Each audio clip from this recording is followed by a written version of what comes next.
বেঁচে গেলে আর কি করার আছে বলো, ক্লাস আবার কালকে নিতে হবে তাইলে।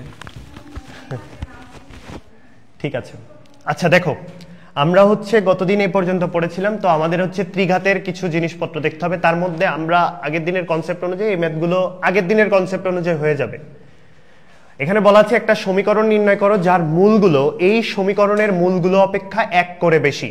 তাহলে আমরা জানি ত্রিঘাত বিশিষ্ট সমীকরণের মূলগুলো হচ্ছে আলফা, বিটা, গামা। তো এই সমীকরণের মূল যদি আলফা, বিটা, গামা হয় তাহলে আমাকে বলছে যে মূলগুলো 1 করে বেশি সেই বিশিষ্ট সমীকরণ বের করতে হবে। তাহলে আলফা প্লাস 1, তারপরে বিটা প্লাস 1, গামা প্লাস 1, এই বিশিষ্ট সমীকরণটা কি হবে সেটা বের করতে হবে। তো এই ক্ষেত্রে যে কাজটা আমরা করব, সহজে যে জিনিসটা হবে সেটা হচ্ছে আমরা গতদিন বলেছিলাম যে একটা দ্বিঘাত সমীকরণ ছিল ax square plus bx plus c equals to 0। এই সমীকরণের মূল যদি আলফা বিটা হয়, এখন আমি যদি তোমাকে বলি 1 বাই আলফা 1 বাই বিটা সমীকরণ কি হবে, তোমাদেরকে যেটা বলছি 1 বাই আলফা সমান সমান হচ্ছে x ধরবা, ওটা তো শর্টকাট ছিল, বাট মেইন প্রসেস যেটা সেটা হচ্ছে 1 বাই আলফার জায়গায় x ধরবা, ধরে আলফা সমান সমান হচ্ছে 1 বাই x পাবা। এই আলফা তো এই সমীকরণের মূল ছিল, এই যে আলফা বিটা। তাহলে এখানে আমরা লিখতে পারি না a alpha square plus b alpha plus c, ওই আলফা এর জায়গায় কি এখন 1 বাই x টা বসাই দিতে পারি, মানে x এর জায়গায় এখন 1 বাই x বসাই দিলে ওই সেই a আর c সহগ চেঞ্জ হয়। এখন এইখানেও আমরা সেম কাজটাই করব। দেখো যেহেতু আমাকে 1 করে বেশি কথা বলা আছে আলফা প্লাস 1, তাহলে এই আলফা প্লাস 1 সমান সমান আমরা এখান থেকে x ধরবো, ধরার পরে এখান থেকে আলফাটা বের করব x মাইনাস 1। এই আলফাটা কার মূল ছিল, এই সমীকরণের মূল ছিল। তাহলে আমরা এখন 2x এর জায়গায় আলফা কিউব মানে কি এখন x মাইনাস 1। তাহলে আমাদের এখন যে কাজটা করতে হবে সেটা হচ্ছে এই 2x কিউবের জায়গায় হচ্ছে x মাইনাস 1 তার whole cube, plus minus 5x এর জায়গায় হচ্ছে x মাইনাস 1 তার স্কয়ার, প্লাস 7x এর জায়গায় হচ্ছে x মাইনাস 1, প্লাস হচ্ছে 10 ইকুয়ালস টু হচ্ছে 0। এই হচ্ছে সেই মূল এক বিশিষ্ট সমীকরণের সমাধান। এটাকে জাস্ট সমাধান করতে হবে। এখন বুঝতে পারছো, জাস্ট যেটা বলেছে যে আলফা প্লাস 1 এক বিশিষ্ট, মানে এক বৃদ্ধি করা লাগবে 1 করে বেশি, তাহলে ওইটা ইকুয়ালস টু ফার্স্টে তুমি x ধরবা, এখান থেকে আলফা বের করবা, আলফা সমান সমান কি পাবা, x মাইনাস 1 পাবা। ওই আলফার যে ভ্যালুটা সেটা এই সমীকরণে x এর জায়গায় বসাই দিবা, বসাই দিলে অ্যান্সার হয়ে যাবে। ঠিক আছে, হ্যাঁ সমাধান করে দিব। a মাইনাস b হোল কিউবের সূত্র বলো, a মাইনাস b হোল কিউবের সূত্র বসাতে হবে, a মাইনাস b হোল স্কয়ারের সূত্র বসাতে হবে। a কিউব মাইনাস হচ্ছে 3a square b, 3a square b plus হচ্ছে 3ab square plus b cube,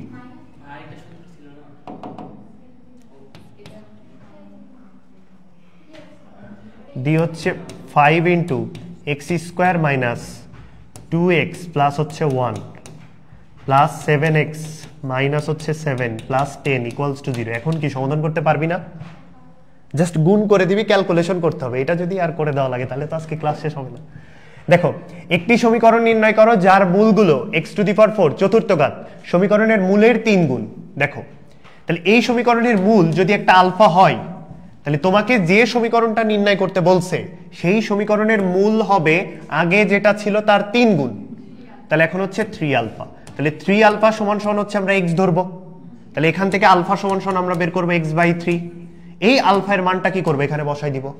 তাহলে x টু দি পাওয়ার 4 এর জায়গায় হবে হচ্ছে x by 3 to the power 4 plus 2 into x এর জায়গায় হবে x বাই 3 এর power cube plus 3 into x স্কোয়ারের জায়গায় হবে x বাই 3 তার whole square plus 4 into x এর জায়গায় হবে x বাই 3 প্লাস হচ্ছে 5 ইকুয়ালস টু 0।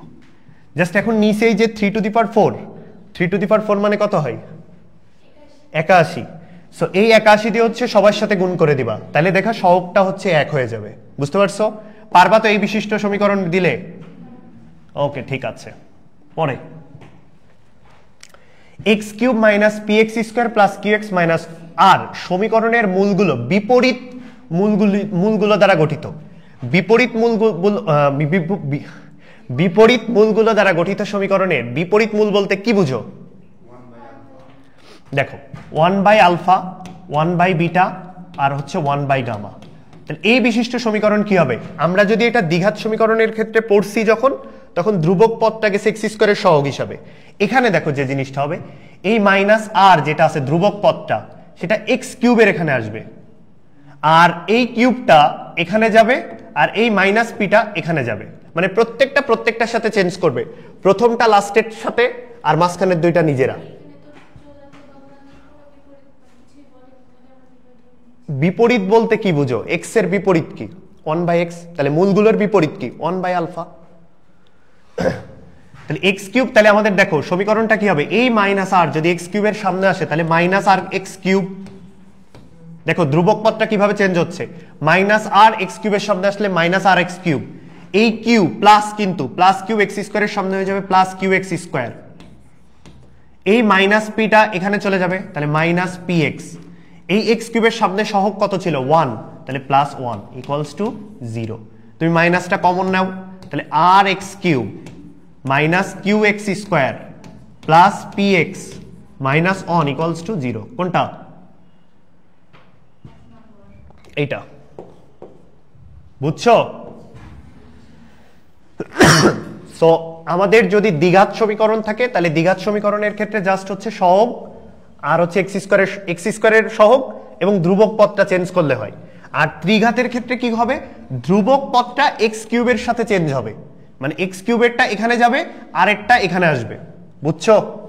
এক্স কিউবের সহগ হচ্ছে 1, এই 1 যাবে আর এর জায়গায় আর আর আসবে এটার জায়গায়, এই মাইনাস পি যাবে এক্স এর সহগ হিসাবে আর এক্স এর সহগ যেটা ছিল কিউ সেটা যাবে এক্স স্কোয়ারের সহগ হিসাবে।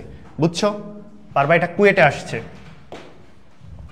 দেখো ছেদবিন্দু সংক্রান্ত, ছেদবিন্দু সংক্রান্ত মানে হচ্ছে যেমন এখানে বলা আছে বক্ররেখাটি এক্স অক্ষকে কতবার ছেদ করে। আমরা যে ছেদ করার পার্টটা এটা আসলে বাস্তব পার্ট নিয়ে কাজ করব, বাস্তব, অবাস্তব গুলো না কিন্তু। সো এক্স অক্ষকে ছেদ করা মানে কার ভ্যালু 0? ওয়াই 0, ওয়াই হচ্ছে 0, তাহলে ওয়াই 0 যদি তুমি এখানে বসাই দাও তাহলে কি পাবা? X square minus 1 x two the power 4 minus 30 equals to 0। ওকে, তাহলে এটা ইকুয়ালস টু একটা 0, এটা ইকুয়ালস টু একটা 0, তাহলে x square minus 1 equals to 0, তাহলে এক্স ইকুয়ালস টু কি পাবা? প্লাস মাইনাস 1, তাহলে দুইটাই বাস্তব। এটা তো একটা পার্ট গেল, এখন এখানে আর একটা বাকি আছে। এক্স এর পাওয়ার মাইনাস 30 ইকুয়ালস টু হচ্ছে 0, তাহলে এক্স এর পাওয়ার 4 ইকুয়ালস টু হচ্ছে 30, তাহলে এক্স স্কোয়ার তার হোল স্কোয়ার যদি আমি নিই তাহলে এখানে থাকবে প্লাস মাইনাস রুট ওভার 30 নাকি? আমাদেরকে বলা হচ্ছে যে এক্স অক্ষকে সেট করলে ওয়াই 0, আমরা বলতেছি বাস্তব মান নিব কিন্তু অবাস্তব মান না।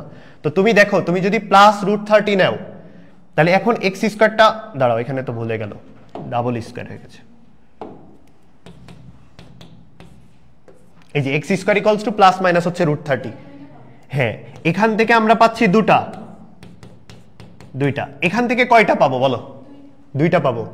একটা যদি প্লাস রুট 30 নিতে হবে, মাইনাসটা নিলে তো হবে না, তাহলে প্লাস রুট 30 নিলে এখানকার জন্য আবার আর একটা প্লাস মাইনাস পাবো। তাহলে দেখো এক্স স্কোয়ার ইকুয়ালস টু হচ্ছে প্লাস রুট ওভার 30, এটা একটা গেল, কিন্তু আমার তো লাগবে এক্স এর মান, তাহলে এক্স ইকুয়ালস টু কি হবে? Plus minus root over root 13। বুঝছো? এই দুইটা মান আসবে কিন্তু আমার, তাহলে এই দুইটা মান আর এখানকার দুইটা টোটাল হচ্ছে 4টা। তাহলে আমাদের প্রশ্ন হচ্ছে বক্ররেখাটি এক্স অক্ষকে কতবার ছেদ করে? 4 বার ছেদ করবে। কোনো অবাস্তব মান নিনি, নেগেটিভটা কিন্তু এখানে বাদ দিছি, দেখছো প্লাস রুট 3 নিছি, কিন্তু রুট 30 নিছি, মাইনাসটা কিন্তু বাদ হবে। সো অবাস্তব কোনো মান আমরা নিব না যখন অক্ষকে ছেদ করে বলবে। এরপরেরটা দেখো, বলো এফ অফ এক্স মানে হচ্ছে ওয়াই 1 প্লাস এক্স কিউব, বক্ররেখাটির সাথে এক্স অক্ষের ছেদ বিন্দুর সংখ্যা কয়টা? তাহলে এক্স অক্ষ বলতে কি? ওয়াই ইকুয়ালস টু 0 না? এক্স অক্ষের ছেদ বিন্দু মানে হচ্ছে ওয়াই ইকুয়ালস টু 0, তাহলে ওয়াই 0 এখানে বসাও, তাহলে কি পাবা? X cube plus 1 equals to হচ্ছে 0, তাহলে এক্স কিউব ইকুয়ালস টু কি? মাইনাস 1, তাহলে এক্স ইকুয়ালস টু কি? Cube root minus 1। মনে আছে মূলগুলো কি হবে? একটা মাইনাস 1, একটা মাইনাস ওমেগা, একটা মাইনাস ওমেগা স্কোয়ার, তাহলে এই দুইটা কি হবে? হবে শুধুমাত্র একটা বাস্তব মান। তাহলে একটা বিন্দুতে ছেদ করে, ছেদ বিন্দুর সংখ্যা কয়টা? একটা। সো আমরা বাস্তব মান নিব, অবাস্তব কোনো মান নিব না, মনে থাকবে? ঠিক আছে, ছেদ বিন্দুর কনসেপ্ট গেল। এরপরে দেখো সাধারণ মূল, যদি দ্বিঘাত সমীকরণের দুইটা সাধারণ মূল থাকে তাহলে দুইটা সমীকরণ, যে এখানে একটা সমীকরণ আছে এখানে একটা সমীকরণ আছে, তাহলে এই সমীকরণ দুইটার সাধারণ মূলের কনসেপ্ট হচ্ছে তাদের সহগের অনুপাতগুলো সেম থাকবে। অর্থাৎ দেখো এক্স স্কোয়ারের সহগ কত? a1, এক্স স্কোয়ারের সহগ কত? a2, তাহলে a1 বাই a2, এক্স এর সহগ b1, এক্স এর সহগ b2, b1 by b2, c1 by c2, এই জিনিসটা সেম থাকবে। অর্থাৎ যে তাদের যে সেম ঘাত, এই যে স্কোয়ার তাদের যে সহগ, সেই সহগের অনুপাতগুলো সেম থাকবে, মনে থাকবে? সহজ জিনিস, সরল রেখাও পড়ছো এরকম। এটা জাস্ট ডিরেক্ট রাজশাহী ইউনিভার্সিটিতে আসছিল যে এটা বলছে সমীকরণ দ্বয়ের দুইটি মূলই সাধারণ। দুইটা মূল সাধারণ বলতে বুঝছো কি জিনিস? এইটার যদি মূল কি হয় আলফা বিটা হয় তাহলে এটার মূলও আলফা বিটাই হবে। সো এই ধরনকে বলা হয় সাধারণ মূল, একই মূল। তো দুইটা মূলই সাধারণ হবে কখন? কোনটা? a1/a2 equals to b1/b2 equals to c1/c2, direct সূত্রই। এরপরে দেখো, এরপরেরটা হচ্ছে আমাদের যে জিনিসটা মনে রাখতে হবে, এই চারটা একটু লিখে রাখো খাতায়। একটা আছে, দুইটা আছে, তিনটা আছে, আরেকটা আছে চারটা। এই যে শর্টকাটটা তোমরা যেটা আজকের পরীক্ষাতে ছিল, এটা লিখতে লাগো। আমি একটু পানি খাই আসি।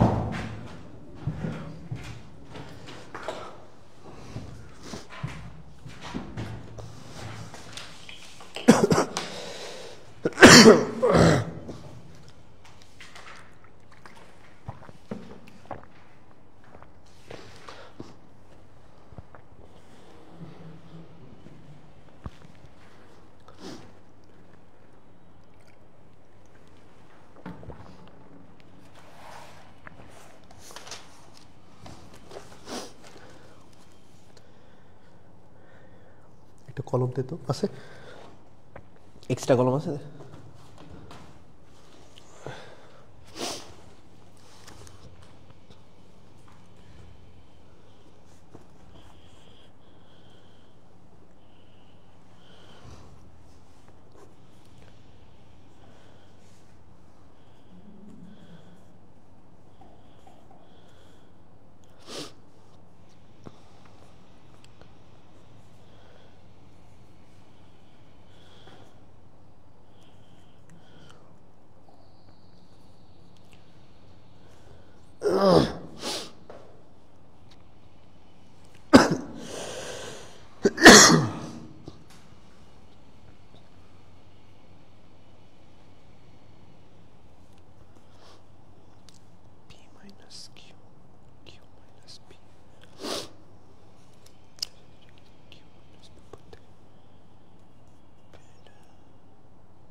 আচ্ছা দেখো, আমাদের আগের কনসেপ্টটা ছিল যে সমীকরণের হচ্ছে দুইটা মূলই এক, আর এইটার হচ্ছে দুইটা মূলের মধ্যে একটা এক থাকবে।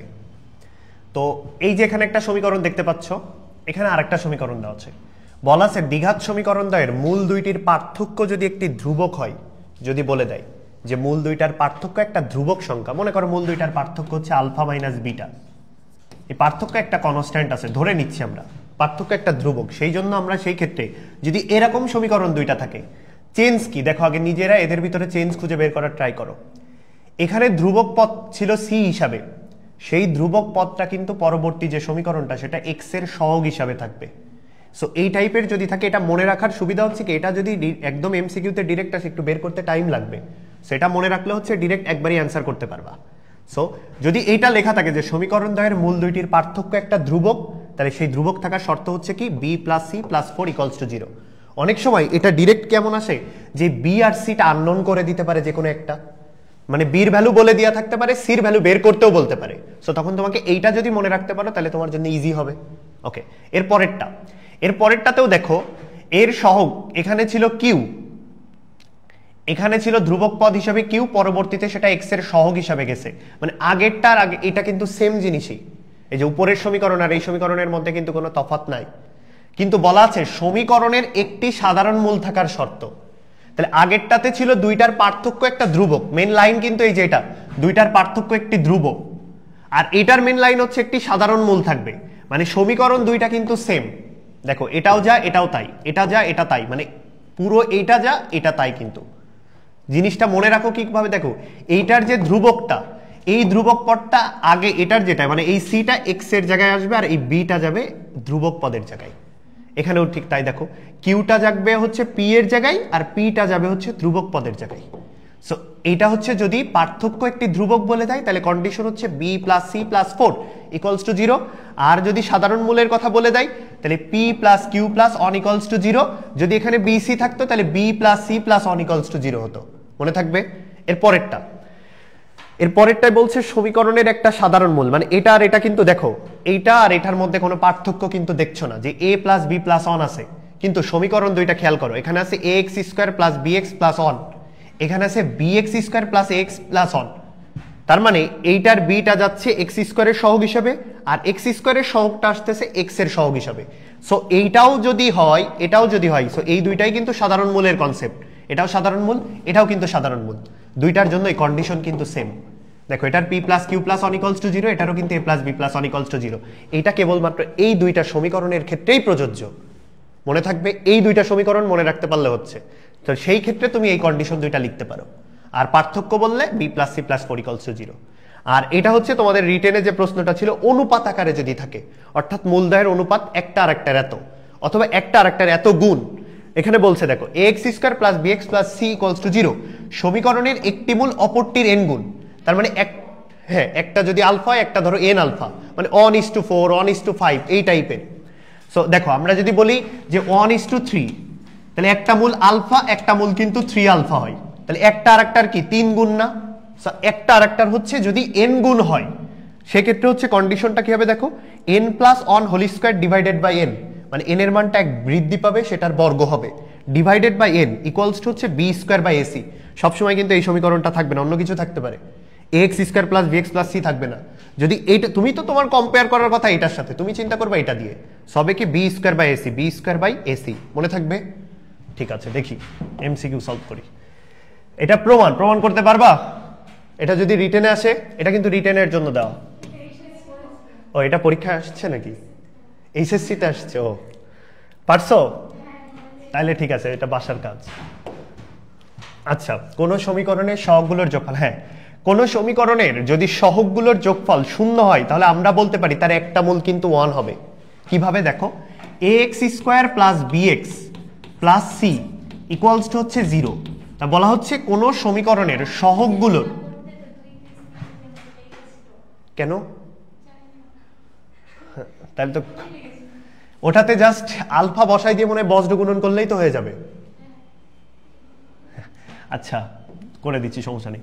X square plus b x plus c equals হচ্ছে 0। তো বলা হচ্ছে কোন সমীকরণের সহগগুলোর যোগফল, সহগগুলো কত, এ এখানে বি প্লাস সি, এইগুলোর যোগফল যদি 0 হয় তাহলে এই সমীকরণের একটা মূল কি হবে, 1। দেখো তুমি 1 বসায় দাও, দেখো এটা পাবা। x ইকুয়ালস টু 1 যদি বসায় দাও, দেখো a plus b plus c equals to 0। তো মনে রাখবা যে কোন সমীকরণের সহগগুলোর যোগফল 0 হলে আমরা বলতে পারি তার একটা মূল হচ্ছে 1। এটা কিন্তু অনেক কাজে লাগবে এই জিনিসটা। তুমি ত্রিঘাতের ক্ষেত্রেও চিন্তা করো, ax cube plus bx square plus cx plus d, এটা কি ত্রিঘাত সমীকরণ, ইকুয়ালস টু 0। তাহলে আমি যদি এই a এই b এই c এই d যোগ করি, a plus b plus c plus d, এইটা সমান সমান যদি 0 পাই তাহলে একটা মূল হচ্ছে 1, একটা মূল হচ্ছে 1 হবে। ঠিক আছে, ওকে। যেমন এইটা দেখো রিটেনে আসার মতো একটা প্রশ্ন, একটা সমীকরণ দেওয়া আছে দ্বিঘাত সমীকরণ দিয়ে বলছে সমীকরণের মূল দুটি বাস্তব ও সমান হলে, মূল দুটি বাস্তব ও সমান হলে দেখাও যে এ বি সি ভাজিত প্রগমনে থাকবে অথবা বিপরীত প্রগমনে, একই নাম, অথবা হারমোনিক প্রগমনে থাকবে। বুঝো এটা কি ছিল বলো তো? 1/a মাইনাস হচ্ছে 1/b equals to 1/b minus হচ্ছে 1/c, এটা হচ্ছে ভাজিত প্রগমন। ঠিক আছে, এইটাকে বলা হয় ভাজিত প্রগমন। তারপর তোমরা সমান্তর ধারা পড়ছো না, সমান্তর প্রগমন হচ্ছে a minus d a plus d, এটা হচ্ছে সমান্তর প্রগমন। আরেকটা আছে কি গুণাত্তর, গুণাত্তরেরটা কি ছিল? একটা ছিল হচ্ছে a বাই r, একটা r, আর একটা মনে হয় এ আর স্কোয়ার, এ আর ছিল, সরি, হ্যাঁ এ আর, হ্যাঁ এটা হচ্ছে সমান্তর প্রগমন, এটা হচ্ছে গুণোত্তর প্রগমনে। আর যদি বলা হয়, হ্যাঁ কোনটা,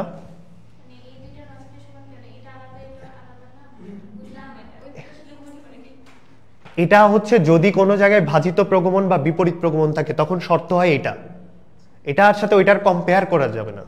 এটা একটা আলাদা নিয়ম, ওটা একটা আলাদা, ওটা একটা আলাদা, প্রত্যেকটা আলাদা। এটা হচ্ছে আমাদের, এটার সাথে তুমি কম্পেয়ার করতে পারো, যে এক পাশে নিয়ে আসতে পারো চাইলে, সমস্যা তো নাই, যে এই 1/b কে পাশে নিয়ে চলে আসো, তো নিয়ে আসলেও কি হবে, 1/a মাইনাস হচ্ছে 2/b প্লাস হচ্ছে 1/c ইকুয়ালস টু হচ্ছে 0, এভাবেও থাকতে পারে। হ্যাঁ তা হবে 1/a plus 1/c equals to হচ্ছে 2/b। এটাও ভাজিত প্রগমন, এটাও ভাজিত প্রগমন, তোমার ইচ্ছা, তুমি যেভাবে মনে রাখতে পারো। শুধু মনে রাখো যে ভাজিত প্রগমন বা বিপরীত প্রগমন বলতে কি বোঝায়, এটা মনে রাখতে হবে তোমাকে। এটা মনে রাখতে পারো, এটা মনে রাখতে পারো, এটা মনে রাখতে, তোমার ইচ্ছা।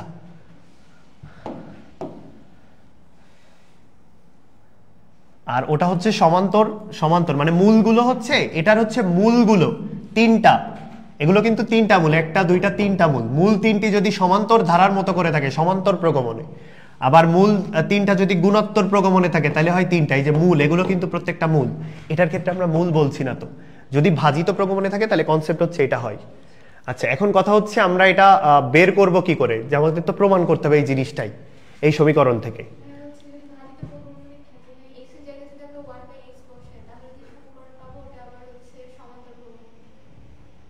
এক্স এর জায়গায় যদি 1/x বসাই, আচ্ছা জানি না, যেটা আসছে সেটা করো। দেখো এখানে যে জিনিসটা হয়, এগুলো কিন্তু একটা প্রতিসমর মতো, চক্রক্রমিক রাশি ঠাসি পড়ছো না তোমরা, ওইগুলোর মতো। সো এগুলো তুমি যোগ করে দেখো, এই যে এক্স স্কোয়ারের সহগ হচ্ছে এটা, এক্স এর সহগ হচ্ছে এটা, আর এটা হচ্ছে ধ্রুবক পদ, এই তিনটা যোগ করো, যোগ করে দেখো কি আসে। এ বি মাইনাস হচ্ছে এ সি, এখানে থাকছে হচ্ছে বি সি মাইনাস হচ্ছে এ বি, তারপর হচ্ছে এ সি মাইনাস হচ্ছে বিসি ইকুয়ালস টু হচ্ছে কত হয় দেখো, 0 হয়ে যাচ্ছে। তাহলে কি এই সমীকরণের একটা মূল কি 1, তাহলে এই সমীকরণের একটা মূল 1। এটা সলভ করতে হয় কেমনে নিজেই তো বলে গেলাম, কিভাবে করছো?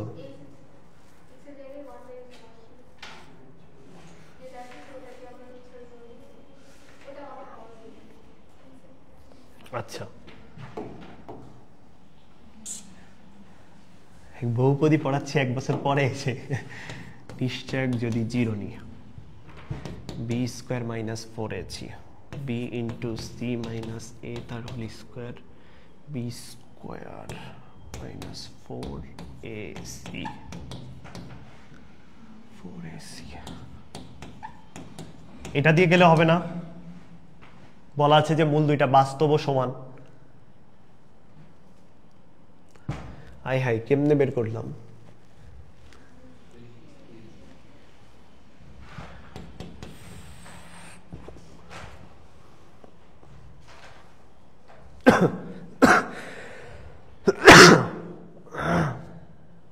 তুমি কিভাবে বলতেছো বলার একবার শুনি।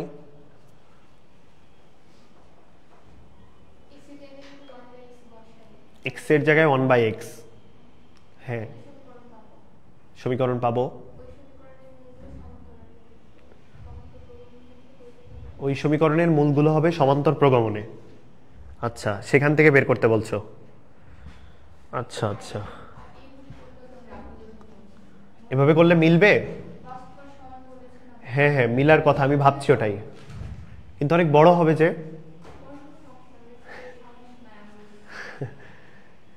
এভাবে যেভাবে করছি এভাবে, যেহেতু বলা আছে মূল দুটি বাস্তব সমান, মানে এটাকে সমাধান করতে হবে, এটাকে সমাধান করতে হবে, লাস্ট ফিনিশিং যেটা দাঁড়াবে পরে ওইটাকে মনে হয় এবিসি দিয়ে ভাগ করা লাগে খুব সম্ভবত। এটা তোমরা একটা কাজ করতে পারো, সেটা হচ্ছে বসাও, সূত্র বসাও, এটাকে ভাঙো, বি স্কোয়ার এ মাইনাস বি হোল স্কোয়ার, হ্যাঁ সলভ করে দিব। আচ্ছা এটা থাকতে দেখছি একটু পরে, ব্রেকের টাইমে দেখে দিচ্ছি। আচ্ছা দেখো এটা, দুইজন ছাত্রকে একটি দ্বিঘাত সমীকরণ সমাধান করতে বলা হলো। একজন ছাত্র সমীকরণের এক্স এর সহগ ভুল লিখে 2 এবং 6 বীজ দুটি পেল। কি হয়েছে হাসাহাসি করছে কেন? 2 এবং 6 এই বীজ দুটি পেল। তাহলে দ্বিঘাত সমীকরণটা দেখো, এক্স স্কোয়ার মাইনাস হচ্ছে মূলদ্বয়ের যোগফল হয় না, তাহলে বীজ তো 2 আর 6 সে পেয়েছে, তাহলে মূলদ্বয়ের যোগফল হচ্ছে 2 + 6 ইন্টু হচ্ছে এক্স প্লাস হচ্ছে মূলদ্বয়ের গুণফল কত 12 ইকুয়ালস টু হচ্ছে 0। এটা হচ্ছে প্রথম ছাত্রের, মানে প্রথম ছাত্রের কন্ডিশন। অপর ছাত্র ধ্রুবক পদটি ভুল লিখছে, অপর ছাত্র হচ্ছে ধ্রুবক পদটি ভুল লিখে সে 20 পাচ্ছে কত 2 আর -9। তাহলে এবার হবে সমীকরণটা দেখো x স্কয়ার মাইনাস 20 পাচ্ছে কত 2 আর -9, তাহলে মূলদ্বয়ের যোগফল 2 - 9 ইনটু x প্লাস হচ্ছে মূলদ্বয়ের গুণফল, তাহলে কত হয় -18 ইকুয়ালস টু হচ্ছে 0। এই দুইটা সমীকরণ থেকে দেখো কি লিখতে পারি আমরা, প্রথমে বলেছে যে x এর সহগটা ভুল, তাহলে এটা x এর সহগ, এটা নিলে হবে না। এরপরে আবার ও বলছে যে অপর ছাত্র ধ্রুবক পদটি ভুল লিখছে, তাহলে এটা হবে না। তাহলে এই দুইটার এখন কম্বিনেশন করো x স্কয়ার, x এর সহগ কি তাহলে 8 হতে পারবে না, x এর সহগ তাহলে হবে কত -7, তাহলে x স্কয়ার প্লাস 7x। এরপরে কি ধ্রুবক পদ এইটা হতে পারবে না, বাট এইটা তো হতে পারবে, তাহলে +12 ইকুয়ালস টু হচ্ছে 0।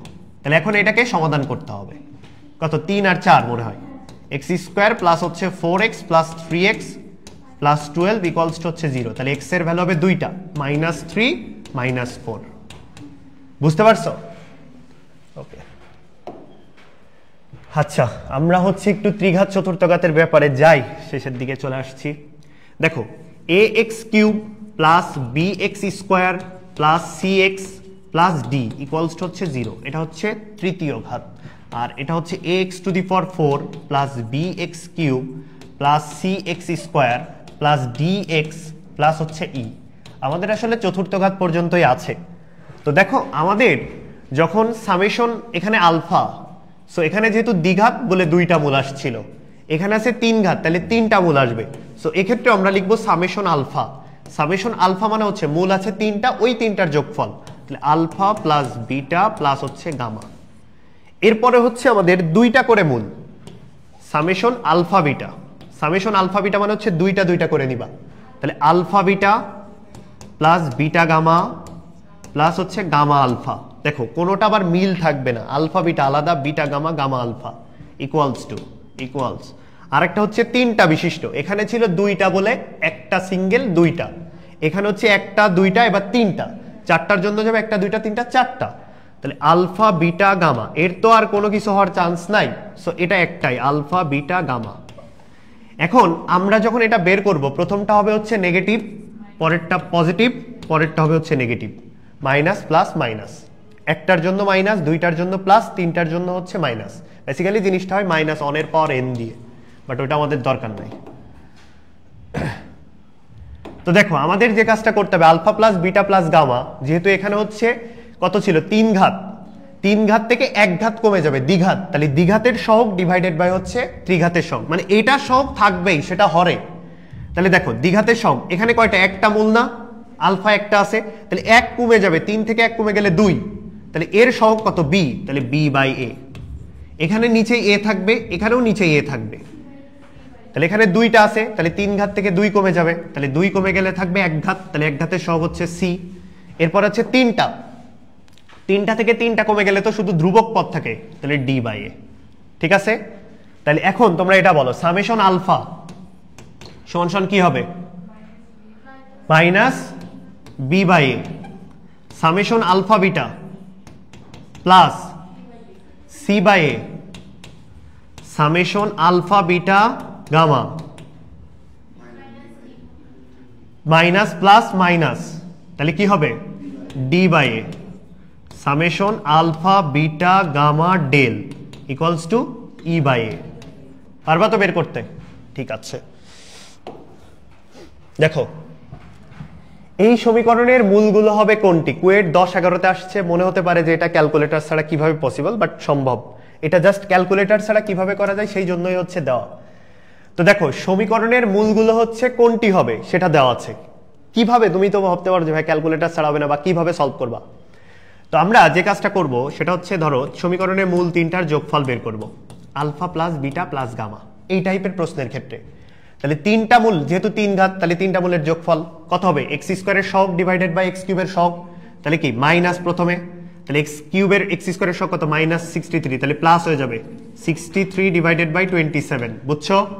9 দিয়ে যদি কাটাকাটি করো তাহলে 7/3 আসে, 3 নং 27 আর উপরে 7 নং 63। এখন তুমি চেক করবা কোন 3টা মূলের যোগফল 7/3 আছে। এখন আরো সহজ হবে, -12, একটা মূলই -12, এটা কি হতে পারবে কখনো? কারণ হতেই তো হবে 7/3, সো এটা পসিবল না। এটা 2 হয়ে আছে, তুমি 7/3 দেখো, 7/3 মানে কিন্তু 2 এর থেকে একটু বেশি, তাহলে তুমি 2 অলরেডি যোগ করে ফেলতেছো। এটাও হবে না, এইটা আর এইটা হতে পারে, এটাও কিন্তু হচ্ছে না, দেখো বি 2 এর থেকে বেশি হয়ে যাচ্ছে, অনেক বেশি। সো আমাদের চান্স আছে ডি আর ই। এখন ডি আর ই যোগ করো। হ্যাঁ, ই তো হবেই না, কেন হচ্ছে না? এটা -7/3 হবে মনে হয়, আর এটা হচ্ছে +7/3 হবে।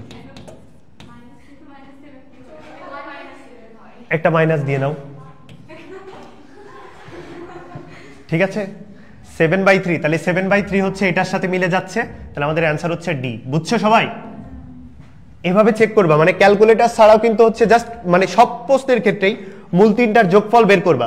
যদি কোনো কারণে দুইটা অপশনে এমন পাও, তাহলে তখন বের করবা গুণফলটা, ঠিক আছে? তখন গুণফলটা বের করবা, সেটা হবে হচ্ছে 8/27। এবার পরবর্তীতে এটা চেক করবা। -4 এই তো দিয়ে নাও। পরেরটা আবারও দেখো, একটা দ্বিঘাত সমীকরণ দেওয়া আছে, সরি ত্রিঘাত সমীকরণের একটা মূল 1। তুমি বুঝবা কি করে এর একটা মূল 1? সহগগুলো যোগ করো, এটা 1, এটা -5, এটা +17 -13, যোগ করো তো। 1 - 5 +17 -13 যোগ করলে 0 হয় কিনা দেখো, 0 হচ্ছে, তাহলে অবশ্যই সঠিক। তাহলে সমীকরণের একটা মূল হচ্ছে 1, তাহলে অপর মূল দুইটা কি হবে? দেখো অপর মূল দুইটা কি হবে, কিভাবে বের করবা বলো?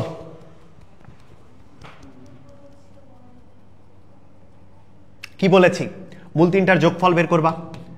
Alpha plus beta plus gamma equals to কত? 5। তাহলে একটা যদি মূল 1 হয়, তাহলে বিটা প্লাস গামা বাকি দুইটা মূলের যোগফল কত হবে? 4। তাহলে আমরা বলেছিলাম গতকালকে, যদি দুইটা অনুবন্ধী জটিল সংখ্যা হয়, মানে জটিল সংখ্যা হয়, সেক্ষেত্রে বাস্তব আর বাস্তবের যে পার্টটা, এটাকে যোগ করতে হবে যখন তুমি মূলদ্বয়ের যোগফল নিবা। মনে নাই? x² মাইনাস, এখানে কি ছিল? মূলদ্বয়ের যোগফল না, মূলদ্বয়ের যোগফল ইন্টু হচ্ছে x ছিল। তো যদি জটিল সংখ্যা হয়, এই যোগফলটা কিভাবে পাইতাম? দুইটা বাস্তব সংখ্যার মানে যোগ করতে হতো। তাহলে দেখো 4 আমাকে বানাতে হবে না, আমার এই বিটা প্লাস গামা কার মূল? আমার তো দ্বিঘাত সমীকরণের মূল, একটা তো আমি পেয়ে গেছি। তাহলে এখন দেখো বাস্তব, এটা 2, এটা 2, 4, এটা হচ্ছে, এটা কিন্তু হবে না গ। এটা 3 আর 3 6, এটা হচ্ছে না, একটা হচ্ছে 2 আর 2 4, মানে এই দুইটার মধ্যে একটা হবে, ক নাই হচ্ছে ঘ। এরপরে আরেকটা পার্টের কথা বলছি, যে বিটা আর গামার গুণফলটা কি ছিল? মনে নাই? যে প্লাস হচ্ছে কি বাস্তবটার বর্গ অবাস্তবের বর্গ, তাহলে কত হয়? তাহলে কত ছিল? 9 আর 9 কত হচ্ছে? 18। আচ্ছা কি হলো? আলফা বিটা গামা কত তাই বলো? 13 না?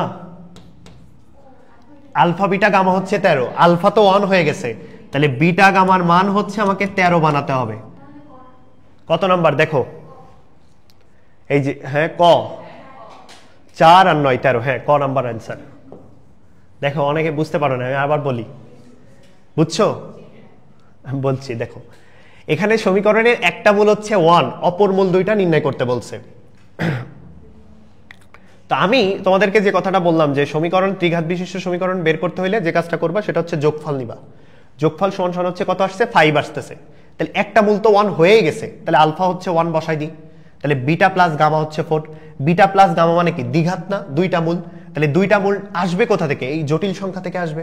তাহলে জটিল সংখ্যার সূত্রটা ছিল এই যে এটা, x² মাইনাস মূলদ্বয়ের যোগফল ইনটু x প্লাস মূলদ্বয়ের গুণফল। এই যোগফলটা আমরা কিভাবে পাইছিলাম? যোগফলটা পাইছিলাম হচ্ছে দুইটা বাস্তবের বর্গ, সরি বাস্তবের যোগফল। তাহলে বাস্তবের যোগফল যদি আমরা নিই, তাহলে এখানে বিটা প্লাস গামা এর মানটা 4 হওয়া লাগবে। তাহলে 4 দেখো হচ্ছে কোনটা? 2 আর 2 এ 4 হচ্ছে, এই 2 আর 2 এ 4 হচ্ছে, তাহলে হয় ক নাম্বার নাই হচ্ছে ঘ নাম্বার। এরপরে আরেকটা বের করতে বলছি, যে মূলদ্বয়ের গুণফল যদি অপশন সেম হয়ে যায়, তাহলে মূলদ্বয়ের গুণফল হচ্ছে 13, একটা মূল 1, তাহলে বাকি দুইটা মূলের গুণফল হচ্ছে 13। তাহলে তোমাকে এই দুইটা মূল কার মূল? এই সেই জটিল সংখ্যার মূলের গুণফল। তাহলে এই জটিল সংখ্যার গুণফলটা কিভাবে আসে? বাস্তবের বর্গ প্লাস হচ্ছে অবাস্তবের বর্গ, তাহলে 2² প্লাস 3², 9 আর 4 13, বাট এটা দেখো 2² প্লাস 4², তাহলে 16 আর 4 20 হয়ে যাচ্ছে। সো এটা আমাদের অপশন হবে না, অ্যান্সার হচ্ছে ক। বুঝছো? ঠিক আছে। আচ্ছা, এগুলো বের করতে হবে। সামেশন আলফা মানে তো বুঝছো, মূল তিনটার যোগফল আলফা প্লাস বিটা প্লাস হচ্ছে গামা, কত হবে? -3 এক্স স্কোয়ার। এটা খেয়াল রাখতে হবে ভালো করে। দেখো আমাদের আলফাটা ছিল কিন্তু এক ঘাত না, সো হচ্ছে এখান থেকে এক ঘাত কমে যাবে, তাহলে এক্স স্কোয়ারের সহগ নিতে হবে, বাট এক্স স্কোয়ারের কোনো সহগই তো না এখানে, সো অ্যান্সার হচ্ছে 0। এটা 1 number. 2 number, summation alpha square, যেহেতু এটা ত্রিঘাত তাহলে আলফা স্কোয়ার হবে প্লাস বিটা স্কোয়ার হবে প্লাস গামা স্কোয়ার হবে, তাহলে alpha square plus beta square plus gamma স্কোয়ারের তো কোনো ডিরেক্ট ফর্মুলা আসে না, সেটা আমরা সূত্র বসাবো। a plus b plus c তার whole square minus 2ab plus bc plus ca. এখন দেখো এই মানগুলো আমরা কিন্তু জানি, তাহলে আলফা প্লাস বিটা প্লাস গামার ভ্যালু কত? 0 স্কোয়ার মাইনাস এটার ভ্যালু কত? এটার ভ্যালু হচ্ছে 3, তাহলে 2 ইন্টু 3, তাহলে অ্যান্সার হচ্ছে -6। ঠিক আছে, এর পরেরটা, এটা মনে হয় তোমাদের পরীক্ষাতে আসতো, সামেশন আলফা কিউব, তার মানে কি হবে? Alpha cube plus beta cube plus gamma cube. বের করো তো দেখি কয়জন পারো, এটার মান কত হবে?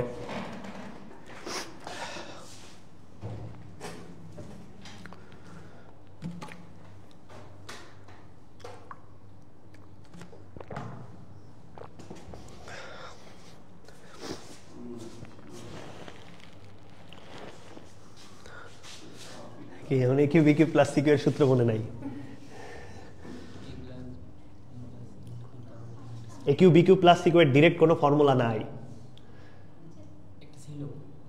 ডিরেক্ট নাই, ওখানে একটা -3 আলফা বিটা গামা তোমার হচ্ছে বিয়োগ করা লাগে, দিয়ে সূত্র আছে a cube b cube plus c cube -3 abc সূত্র আছে।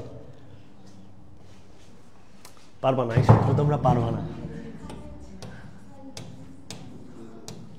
এক্সট্রা করে আমাদের সূত্র বেসিক্যালি এইটার সূত্র আছে, সো এক্সট্রা যেহেতু -3 আলফা বিটা গামা নিয়ে আসছি, এর জন্য আমাদের যোগ করা লাগবে।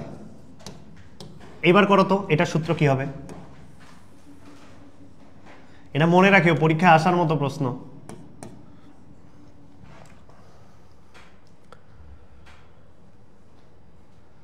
এই তো নিজেই বলে গেলাম।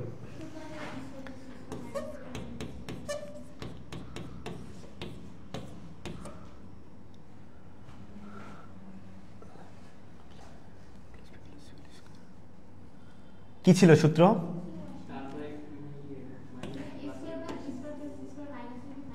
a plus b plus c whole square minus 2ab না একটা?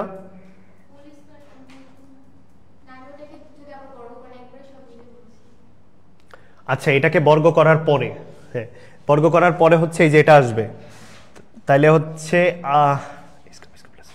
দাঁড়াও দাঁড়াও দাঁড়াও দাঁড়াও, ভুল গেছে তো, এই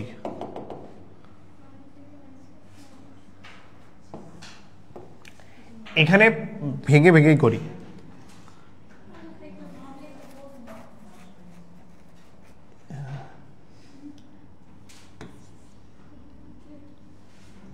আলফা সূত্র কি ছিল আমি নিজে ভুলে গেলাম, যে তোদের বলতে যাই। A cube b cube plus c cube -3abc, a square plus b square plus c square -2ab -2bc মনে হয়।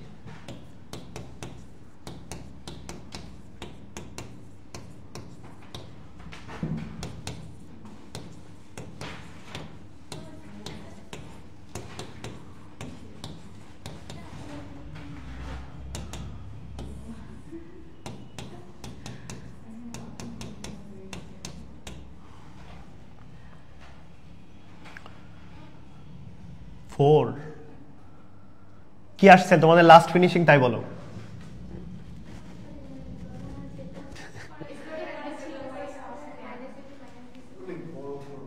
ফর্মুলাটা বড়, হ্যাঁ মনে থাকে না।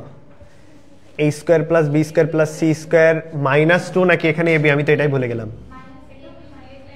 -ab না, হ্যাঁ -ab হবে।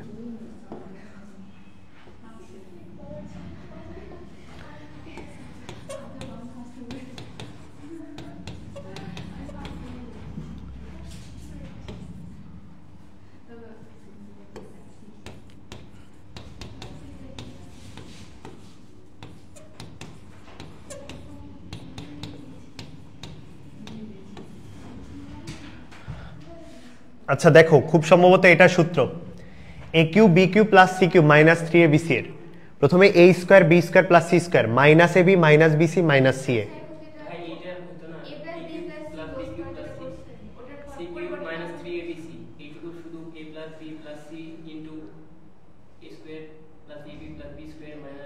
কি বুঝছি না আমি কিছুই বুঝছি না সত্যি কথা, এটা বাদ দেওয়া যাবে না তো।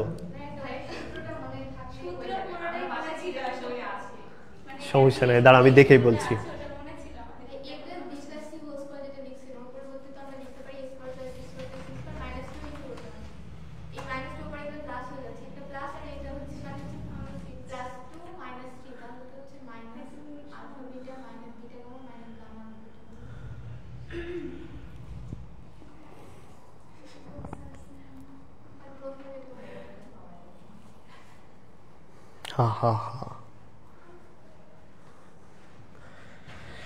শিখেই যাব কারেকশনটা।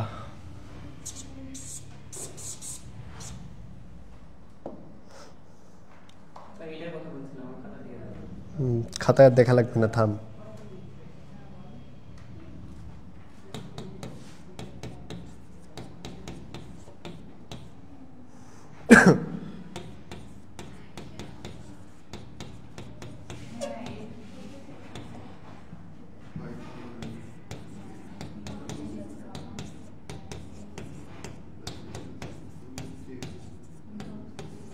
এই যে এটা a plus b plus c into a square plus b square plus c square minus a b minus bc minus c এ।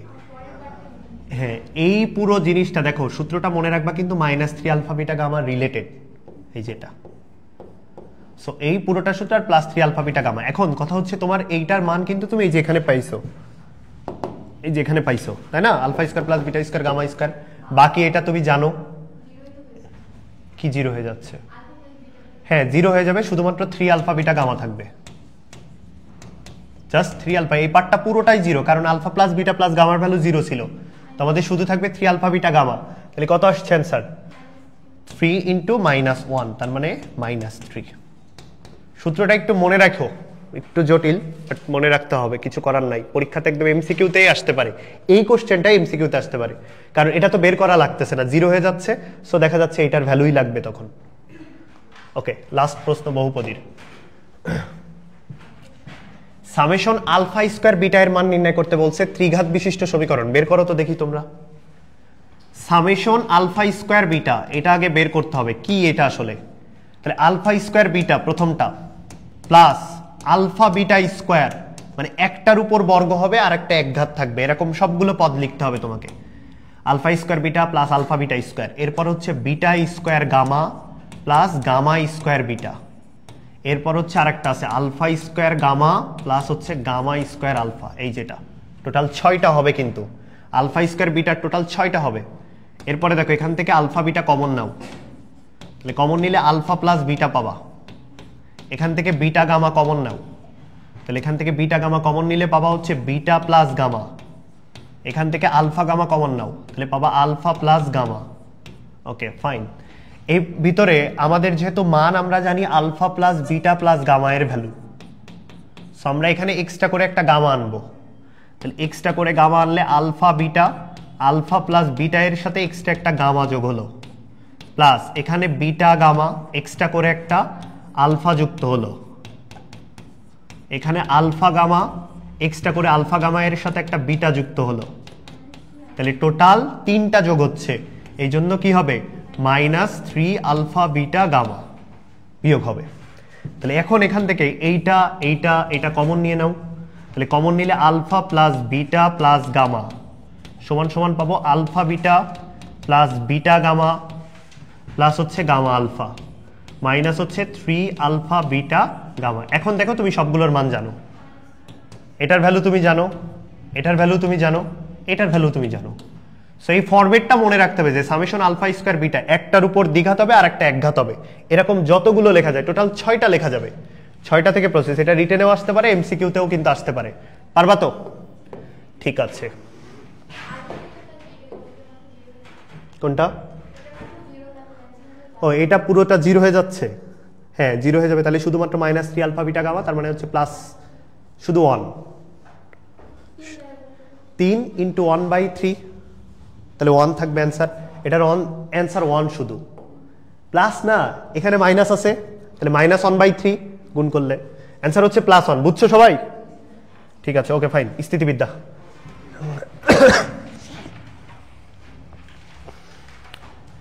স্থিতিবিদ্যার হচ্ছে বেশি টপিক যেটা তোমরা পড়েই ফেলছো অলরেডি। আমাদের মেইন টপিক আসলে সদৃশ আর বিসদৃশ সমান্তরাল বল। এই কনসেপ্টটা একটু তোমাদের কাছে নতুন, মানে আর বাকিগুলো তো ফিজিক্সে পড়ছো, ভারসাম্য পড়ছো, লামির উপপাদ্য পড়ছো, বল ত্রিভুজের বিপরীত সূত্রটা হয়তো নাও পড়তে পারো, বাট বাকি তিনটা জিনিস কিন্তু তোমাদের পড়া। এখন তোমাদের কাছে প্রশ্ন করি, তোমরা যদি অ্যান্সার দাও তারপরে হচ্ছে আমরা চলে যাব মানে একদম এমসিকিউ সলভে। আচ্ছা সাজিদ তো, তাই না? বল, যদি সামান্তরিকের দুইটা সন্নিহিত বাহু যেটা থাকে পি আর কিউ লব্ধি নির্ণয়ের ক্ষেত্রে, যদি দুইটাই সমান হয়, দুইটা বলই সমান, মানে পি আর কিউ দুইটাই সমান, তাহলে লব্ধি নির্ণয়ের সূত্রটা কি হবে? পি আর কিউ দুইটাই সমান, মানে সমপরিমাণ বল যদি থাকে তাহলে লব্ধি নির্ণয়ের সূত্র কি হবে? বের করতে গেলে তো ঝামেলা, মুখস্থ রাখতে হবে, মনে রাখতে হবে। লব্ধি অ্যাঙ্গেলটা কি হবে? পি আর কিউ এর মধ্যবর্তী অ্যাঙ্গেল যদি আলফা হয় তাহলে লব্ধি অ্যাঙ্গেল কি হবে?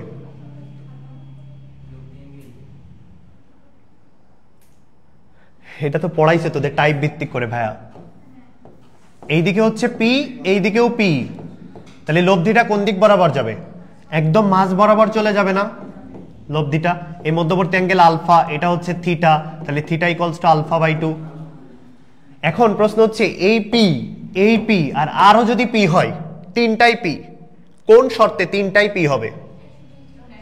120 ডিগ্রি কোণ করে থাকতে হবে। এগুলো তো জানতে হবে, এগুলোই পড়া এখানে, তাছাড়া কিন্তু পড়াশোনা নাই। দেখো এমসিকিউ, 8 নিউটন 3 নিউটন বল একটি বিন্দুতে 60 ডিগ্রি কোণে একটি বস্তুতে ক্রিয়ারত, বল দ্বয়ের লব্ধির মান কত? পারবা না? জাস্ট হচ্ছে সূত্র √p² + q² + 2pq cos α। Okay fine. পরেরটা, কোন সমবাহু ত্রিভুজের এক কৌণিক বিন্দুতে দুই বাহু বরাবর p ও 2p মানের দুইটি বল ক্রিয়া করতেছে, লব্ধির মান কত? তাহলে একটা সমবাহু ত্রিভুজ, তার মানে মধ্যবর্তী অ্যাঙ্গেল 60 ডিগ্রি, সমবাহু ত্রিভুজের কৌণিক বিন্দুতে দুই বাহু বরাবর, তাহলে এই বাহু একটা, এই বাহু একটা, দুই বাহু বরাবর একটা p বল, একটা 2p বল, দুইটা বল ক্রিয়া করলে লব্ধির মান কত? বের করতে পারবা না লব্ধির সূত্র দিয়ে? পারবা তো? ঠিক আছে, পারবা। হ্যাঁ, অ্যান্সার বাসায় যে করবা। 7 ও 8 কিলোগ্রাম দুইটি বলের লব্ধি হচ্ছে 13। বলদ্বয় পরস্পর কত কোণে ক্রিয়া করবে? তাহলে এটা তো লব্ধি আর, এটা হচ্ছে আমাদের পি, এটা হচ্ছে আমাদের কিউ, তাহলে লব্ধির সূত্র দিয়ে করলে হয়ে যাচ্ছে। দিয়ে আলফা বের করতে বলছে না, বলদ্বয় পরস্পর কত কোণে ক্রিয়া, তাহলে আলফা বের করতে হবে, আলফা সমান সন। ঠিক আছে। এরপরে কোন বিন্দুতে ক্রিয়ারত 2 নিউটন 2√2 নিউটন বলদ্বয়ের লব্ধি হচ্ছে এত, তাদের মধ্যবর্তী কোণ কত? পারবা না? একই প্রশ্ন, পি কিউ লব্ধি হচ্ছে আর। দেখছো এগুলোই প্রশ্ন আসে ডিইউতে। এরপরেরটা, এই যে এই প্রশ্নটা, হ্যাঁ এটা একটু ইম্পর্টেন্ট, এটা মনে রাখতে পারলে আরো ভালো। এটার কোনো শর্টকাট আছে? কি শর্টকাট বল? যদি ভুল হয়েছে তোর আজকে খবর আছে, বল। এটা তো ওই প্রশ্ন না, তাহলে কি হলো? ওটা শর্টকাট আছে আমিও জানি, কিন্তু এটা তো ওই প্রশ্ন না, এটা অ্যাঙ্গেল বের করতে বলছে, অপশন দেখেই তো বোঝা যায়। যাই হোক, ওইটাতে পি এর মান নির্ণয় করতে বলে, কিউ এর মান নির্ণয় করতে বলে, ওই প্রশ্ন ছিল। আচ্ছা, এই প্রশ্নটা হচ্ছে, দেখো কি বলছে, 3p এবং 2p মানের বল দুইটির লব্ধির মান হচ্ছে আর, যদি প্রথম বলের পরিমাণ দ্বিগুণ করা হয় তবে লব্ধির মানও দ্বিগুণ হয়। বলদ্বয়ের মধ্যবর্তী কোণ কত? 135 ডিগ্রি। ঠিক আছে, মনে রাখো, এটা বের করতে তো পারবা না, জাস্ট সমীকরণ সমাধান। r² ইকুয়ালস টু, এই যে প্রথমটা 3p আর 2p বলদ্বয় লব্ধি আর, তাহলে লব্ধি r² equals to 9p² plus 4p² plus 2 into 3p into 2p, মধ্যবর্তী অ্যাঙ্গেল cos আলফা। হ্যাঁ, এরপরে বলছে প্রথম বলের পরিমাণ দ্বিগুণ, তাহলে লব্ধিও কত হবে? দ্বিগুণ। তাহলে লব্ধি আগে ছিল আর, এবার দ্বিগুণ করলে 2r, তাহলে তার বর্গ। প্রথম বলটা ছিল আগে 3p, এখন সেটা হয়ে যাবে 6p, তাহলে 6p তার হোল স্কয়ার প্লাস আগে যেটা ছিল সেটাই 2 ইন্টু, এখানে 3p এর জায়গায় হয়ে যাবে 6p ইন্টু 2p, মধ্যবর্তী অ্যাঙ্গেলের কোনো পরিবর্তন হবে না। এটা যেহেতু 4r স্কয়ার হবে, উপরের সমীকরণটাকে 4 দিয়ে গুণ করতে হবে, 4 দিয়ে গুণ করে বিয়োগ করবা, বিয়োগ করলে ডিরেক্ট কজ আলফা চলে আসবে। খুব তাও চেক করে 135 না হলে 225, আমার কিন্তু মনে নাই, এটা মানে ভালোই আছে। এবং মনে রাখা যায় এভাবে যে প্রথম বলকে দ্বিগুণ করলে লব্ধি দ্বিগুণ হবে, সেই কনসেপ্টের ক্ষেত্রে অ্যান্সার হচ্ছে 135 ডিগ্রি। যে প্রথম বলকে দ্বিগুণ করছো, দেখো প্রথম বলের পরিমাণ দ্বিগুণ হইলে লব্ধিটা দ্বিগুণ হচ্ছে, এই যে লব্ধিটা দ্বিগুণ হচ্ছে, প্রথম বলকে দ্বিগুণ করলে লব্ধি দ্বিগুণ, অ্যাঙ্গেল হচ্ছে 135। চেক করবা, শিওর না হতে পারি বলো। এরপরেরটা, দুইটি সমান মানের বল পি এর সর্বনিম্ন লব্ধির মান কত? 0 না, কারণ সর্বনিম্ন লব্ধি বলের কি ছিল সূত্র? পি মাইনাস কিউ ছিল, পি অন্তর হচ্ছে কিউ, বড় থেকে ছোটটা বিয়োগ, তাহলে যেহেতু দুইটাই সমান তাহলে কি 0 হয়ে যাবে, দুইটাই 0। এরপরে √3 এককের দুইটি সমান বল 120 ডিগ্রি কোণে ক্রিয়া করে, তাহলে কত? √3 হবে অ্যান্সার, √3। ওকে, দুইটি সমান বলের লব্ধি বলদ্বয়ের সমান হলে বলদ্বয়ের মধ্যবর্তী কোণ কত? 120 ডিগ্রি। কোথায় ছুটে গেছে? এটা বলা অ্যান্সার।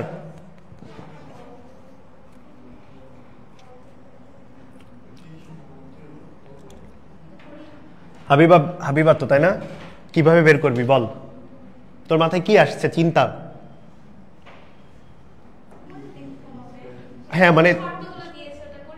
হ্যাঁ মানে সূত্রটা কি বসাবি আমি এটা জানতে চাচ্ছি।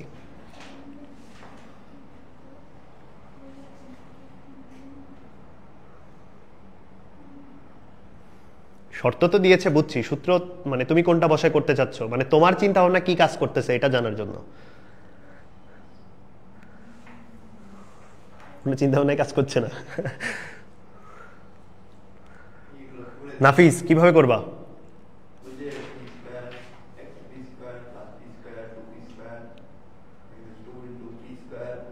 কি বলো ভাই, আমি কিছু বুঝি না ভাই। তোদের একটা কথা বলি,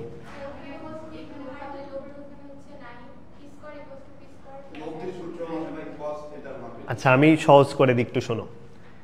প্রথম কথা, সমমান এইটা মাথায় আসা মাত্রই আমার চিন্তা ভাবনা হবে r = 2p cos α/2, এই সূত্রের কথা।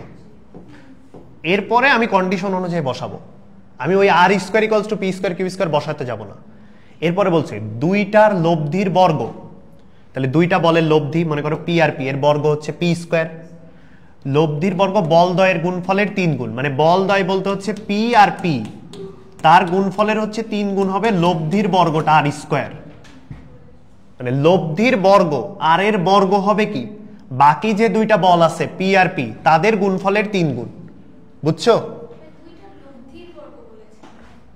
সমমানের দুইটি, এখানে হচ্ছে সমমানের দুইটি বল বোঝাচ্ছে। হ্যাঁ আচ্ছা, তাহলে হচ্ছে 3p² হচ্ছে r², তাহলে r কত? √3p, তাহলে r হচ্ছে √3p, 2p cos α/2।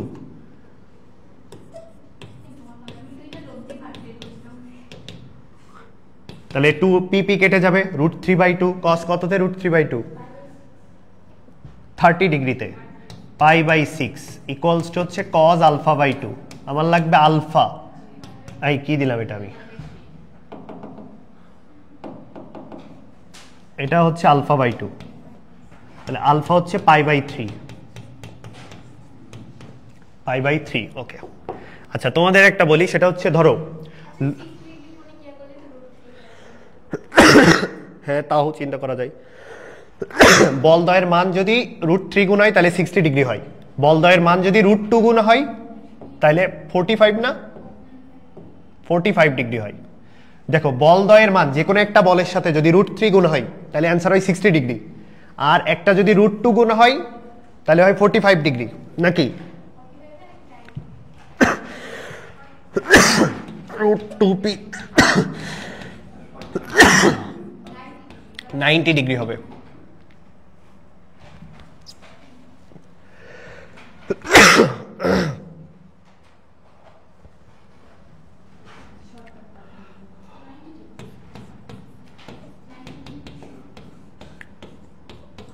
তাহলে আলফা হচ্ছে π/2।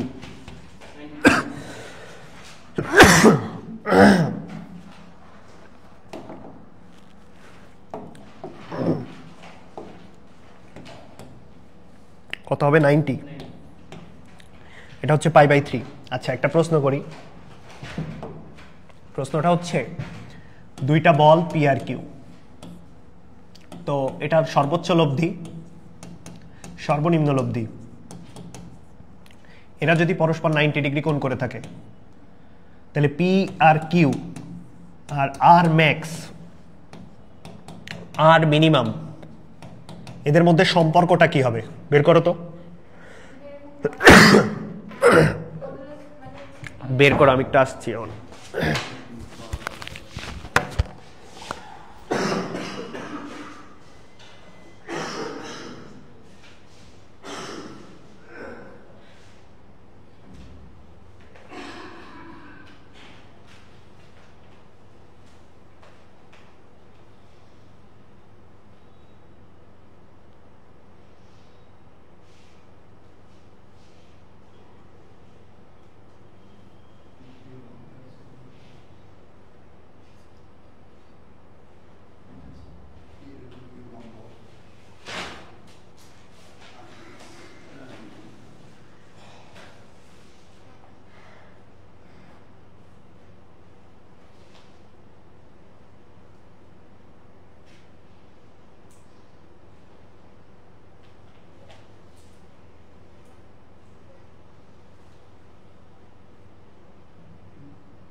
পারছো?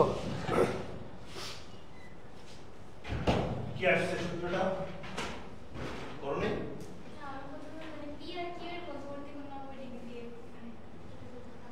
আর ম্যাক্স আর আর মিনিমাম 90 ডিগ্রি কোণে থাকলে কি সূত্র পাওয়া? একটা শর্টকাট আছে, আমি বলি। পি আর কিউ হচ্ছে দুইটা বল, তাদের সর্বোচ্চ মান হচ্ছে আর ম্যাক্স আর সর্বনিম্ন মান হচ্ছে আর মিনিমাম। এই আর ম্যাক্স আর মিনিমাম যদি 90 ডিগ্রি কোণ করে থাকে, তাহলে এই পি কিউ এর সাথে আর ম্যাক্স আর মিনিমামের সম্পর্ক কি? বুঝো নাই? আর ম্যাক্স মনে করো এইদিকে কাজ করতেছে, আর আর মিনিমাম হচ্ছে এইদিকে। এরা 90 ডিগ্রি কোণ করে আছে। আর ম্যাক্স মানে কি পি প্লাস কিউ, আর আর মিনিমাম মানে কি পি মাইনাস কিউ। এর একটা লব্ধি আছে আর, তো এই আর আর এই আর ম্যাক্স আর এই আর মিনিমামের মধ্যে সম্পর্ক কি? হ্যাঁ, আর স্কয়ার সমান সমান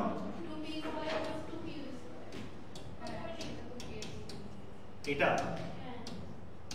দেখি একটু বের করে।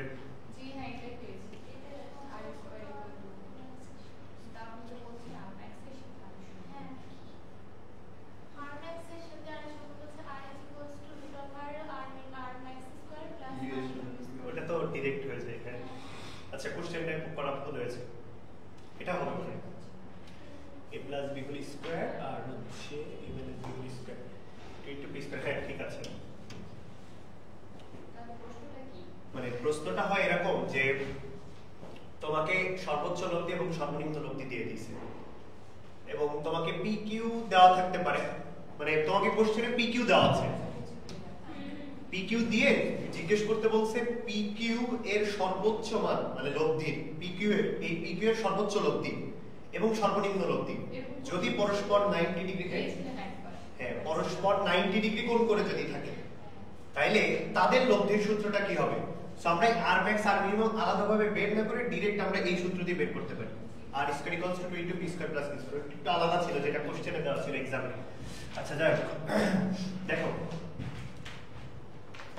পি ও 2p মানে দুইটা বলের লব্ধি হচ্ছে আর, পি বলের ক্রিয়া রেখার সাথে লম্বভাবে ক্রিয়া করে, মানে আরটা হচ্ছে পি বলের সাথে লম্ব। তাহলে বলদের মধ্যবর্তী কোণ কত? এটাতে দেখেই বলা যায় একটা আর একটা দ্বিগুণ, এবং আরেকটা যদি লম্বভাবে থাকে একটার সাথে তাহলে 120 ডিগ্রি হয়। এই যে cos আলফা সূত্র যেটা মাইনাস হচ্ছে p বাই কিউ, তাহলে একটা বল হচ্ছে যেটার সাথে লম্ব সেটা উপরে থাকে আর নিচেরটা হচ্ছে 2p বাকি যে বলটা, তাহলে এর অ্যাঙ্গেল হচ্ছে -1/2, তাহলে আলফা হচ্ছে 120 ডিগ্রি। বুঝছো তো তোমরা? এগুলো ফিজিক্সের পড়া, এই জন্য আমার বেশি। যদি 12 একক বিশিষ্ট একটি বল ও অজানা একটি বল একই বিন্দুতে এমন ভাবে ক্রিয়া করে যে তাদের লব্ধি অজানা বলের অর্ধেক এবং জানা বলের উপর লম্ব, তবে অজানা বলটির মান কত হবে? বের করো তো। 12 একক বিশিষ্ট একটি বল অজানা একটি বল একই বিন্দুতে এমন ভাবে ক্রিয়া করে যে তাদের লব্ধি অজানা বলের অর্ধেক। তাহলে অজানা বলটাকে আমরা ধরলাম p, আর লব্ধিটা কি হবে? অজানা বলের অর্ধেক p/2 এবং জানা বলের উপর লম্ব হয়। তাহলে লব্ধিটা বলতেছে জানা বলের উপর লম্ব হয়। তাহলে এইটা হচ্ছে আমাদের সেই লব, মনে করো 12 জানা বল, এর সাথে লম্ব, এটা হচ্ছে আমাদের লব্ধি, আর এটা হচ্ছে p/2, আর এই দিক বরাবর হচ্ছে আমাদের সেই অজানা বলটা p। তাহলে এখন প্রশ্নে বলেছে যে তবে অজানা বলটির মান নির্ণয় করো, তাহলে আমাকে p এর মান নির্ণয় করতে হবে। কেবলমাত্র সূত্র লিখে দিছি কিন্তু ওক্ষেত্রে তো আলফা নাই। বলো কিভাবে বের করবা? আমি তো সাউন্ডই নাই।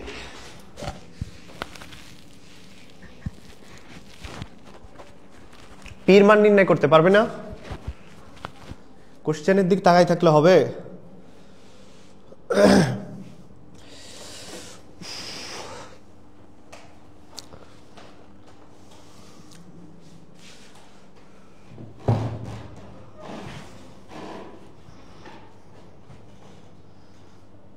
চিত্র বুঝছিস কোশ্চেন অনুযায়ী? বুঝতে টাইম লাগছে এত? হ্যাঁ তাও হবে। শিফট করতে চাচ্ছ, ভেক্টর শিফট।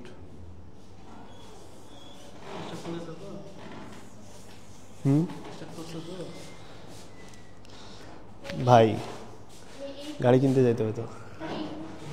হ্যাঁ সামনের সপ্তাহে আসতেছি ক্লাস শেষ করে। পুরাতনই কিনবো ভাই।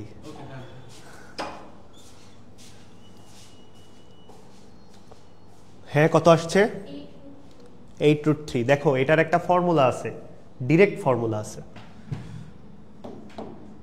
সেটা হচ্ছে আমরা কখনো যদি একটা বল ধরো পি এবং এই বলের উপর লব্ধি এটা হচ্ছে আর একটা বল হচ্ছে কিউ, তো যে কোনো একটা বলের সাথে যদি 90 ডিগ্রি কোণ করে থাকে এর মধ্যবর্তী অ্যাঙ্গেল হচ্ছে আলফা।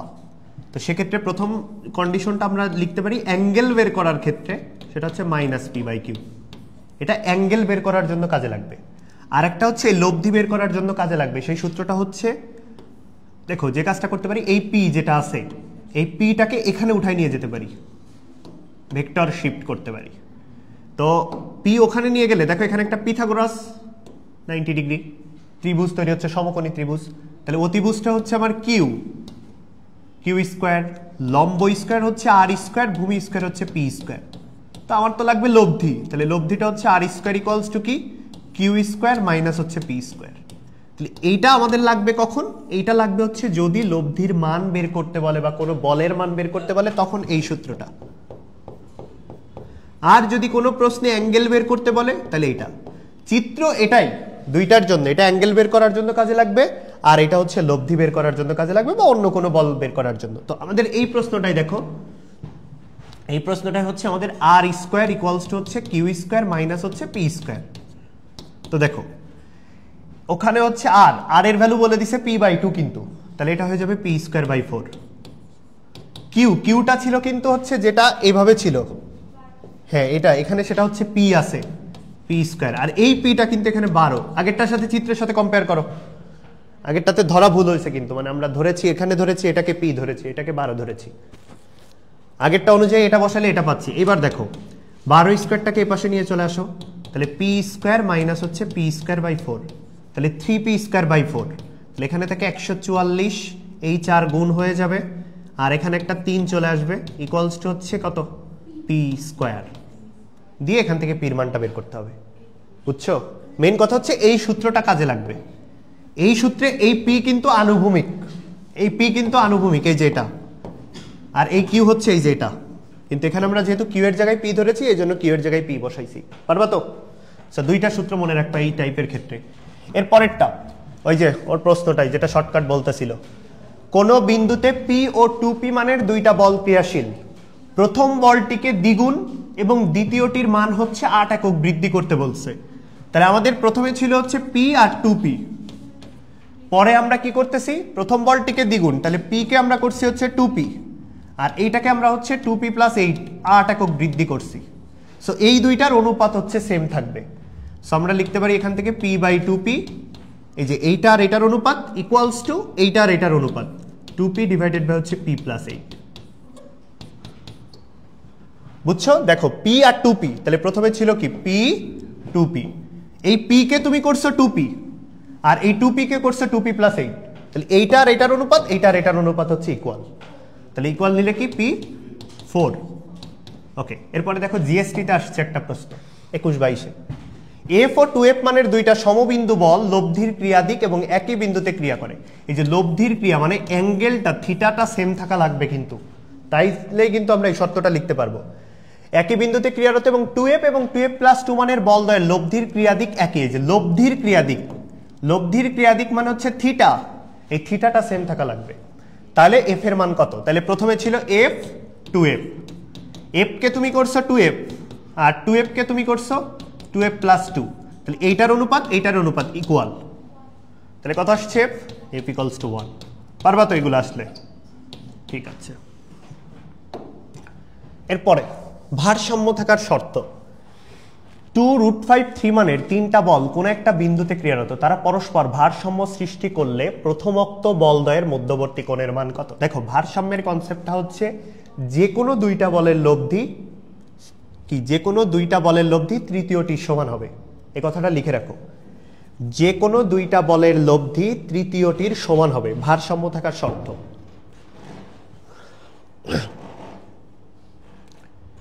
যে কোনো দুইটা বলের লব্ধি তৃতীয়টির সমান হবে।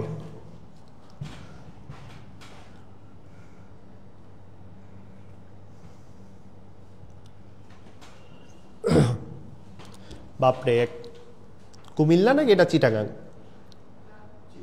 চিটাগাং,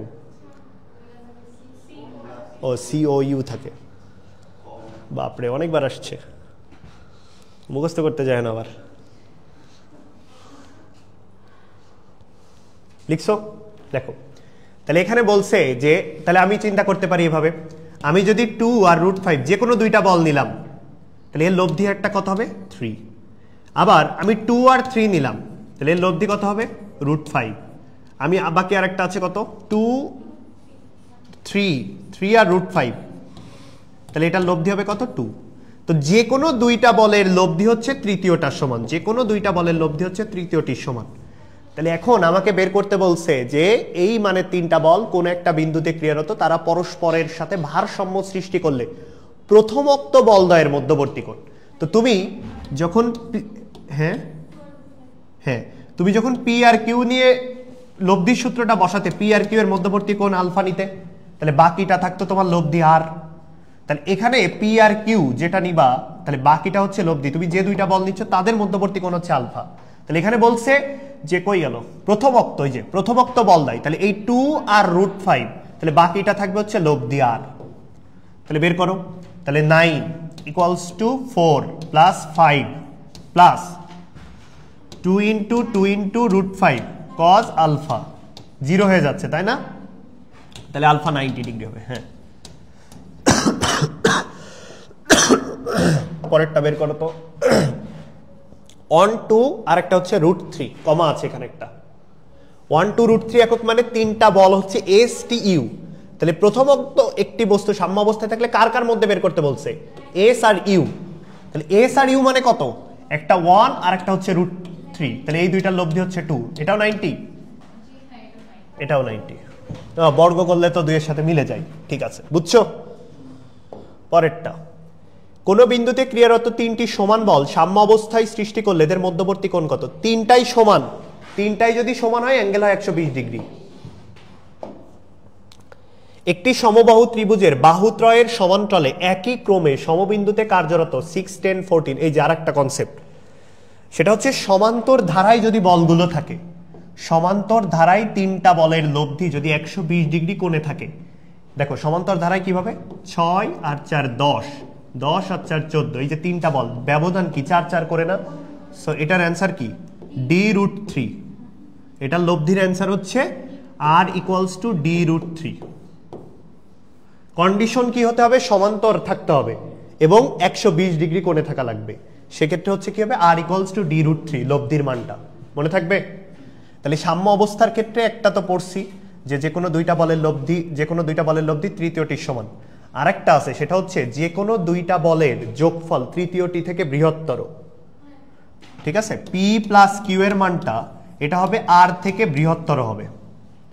এটা হচ্ছে ওই ত্রিভুজের ক্ষেত্রে কাজে লাগে যে হ্যাঁ সাম্য অবস্থার ক্ষেত্রে কি হবে, যে কোনো দুইটা বলের যোগফল তৃতীয়টি অপেক্ষা বৃহত্তর হতে হবে, তবে কিন্তু সাম্য অবস্থায় থাকবে। ওটাও কিন্তু সাম্য অবস্থার একটা কন্ডিশন। তাহলে এটার অ্যান্সার হচ্ছে 4√3। ওকে, সাম্য অবস্থার 3টা গেল।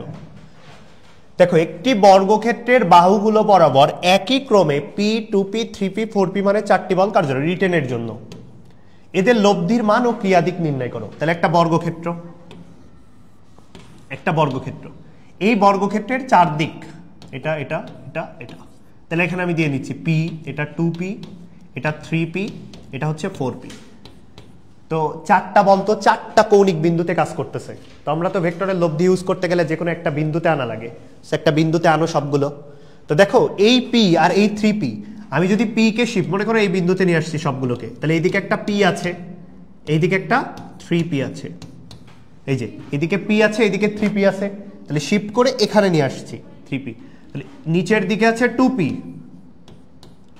নিচের দিকে আছে 2p আর এইদিকে আছে কত 4p। তাহলে এখন কত থাকবে 3p আর এইদিকে p, তাহলে বাম দিকে 2p থাকবে, তাহলে বাম দিকে থাকছে 2p আর উপরের দিকে থাকছে 2p।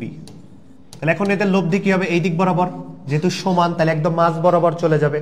তার বের করবো বা কিভাবে, r = কত 90 ডিগ্রি কোণ করে আছে তো 4p² প্লাস হচ্ছে 4p², তাহলে 8p², তাহলে 2√2p, তাহলে লব্ধির মানটা হবে 2√2p। ঠিক আছে, বুঝছো সবাই? Okay fine. হ্যাঁ 45 কর্ণ বরাবর যাবে আর কি। একই সমতলে কোনো একটি বিন্দুতে তিনটি বল ভিন্ন ভিন্ন রেখা বরাবর ক্রিয়া করে যদি ভারসাম্য সৃষ্টি করে তাহলে প্রতিটি বলের মান হবে তাদের বিপরীত কোণের সাইনের সমানুপাতিক। এটা হচ্ছে লামির উপপাদ্য, যদিও তোমাদের আর এখন এসব বাংলা প্রশ্ন আসবে না, বাট কনসেপ্টটা বোঝার জন্য। একই সমতলে কোনো একটা বিন্দুতে তিনটি বল ভিন্ন রেখা বরাবর ক্রিয়া করতেছে।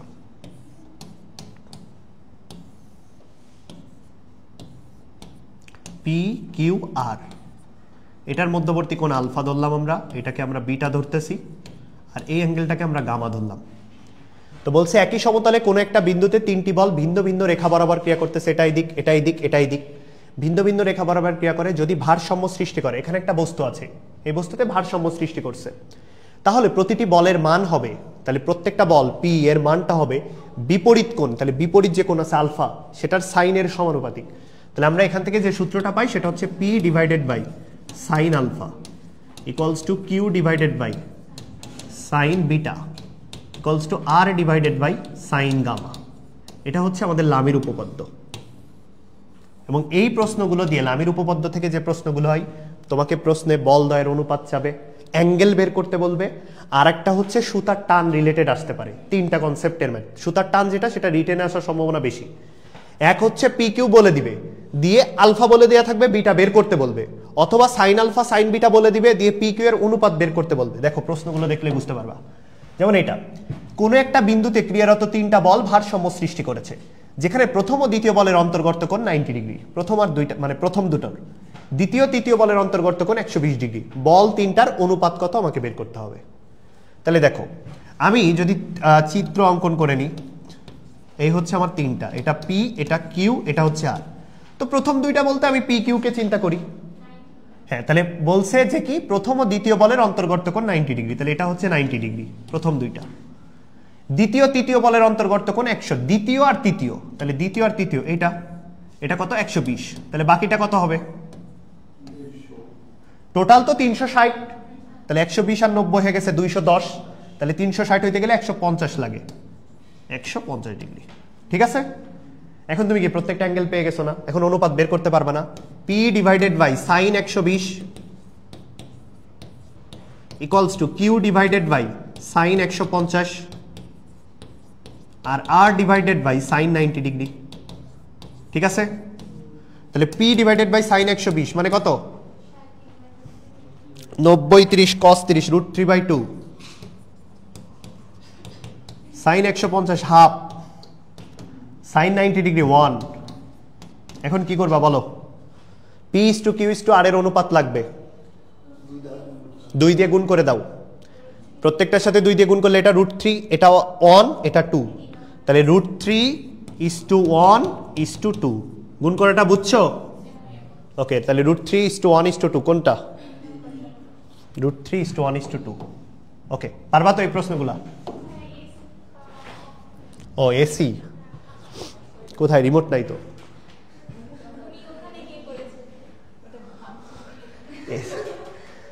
আচ্ছা দাঁড়াও, বলছি, শেষ করি তারপরে বলছি। একটু পিছনের দিকে যে বসতে পারো, নাইলে ঠান্ডা লাগলে বেশি। এটা বের করো তাহলে তোমরা।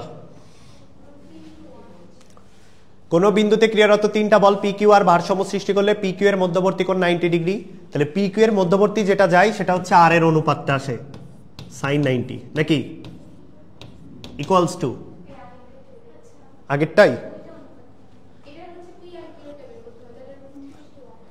আচ্ছা, এটাতেও কিউ আর আর একই প্রশ্নই। ও আচ্ছা, প্রশ্নই তো ইনকমপ্লিট। আচ্ছা সমস্যা নেই, আমরা একটা কাজ করি, সেটা হচ্ছে তিনটারই অনুপাত চাই। ধরো p is to q is to r, আগেরটার অ্যান্সার কত ছিল? √3:1 is to 2, সেম অ্যান্সার এখানেও হবে। তাহলে এখন দেখো কোনটার সাথে যাই? √3:1 এটার সাথে যাই, বারে করে রুটটা নেই।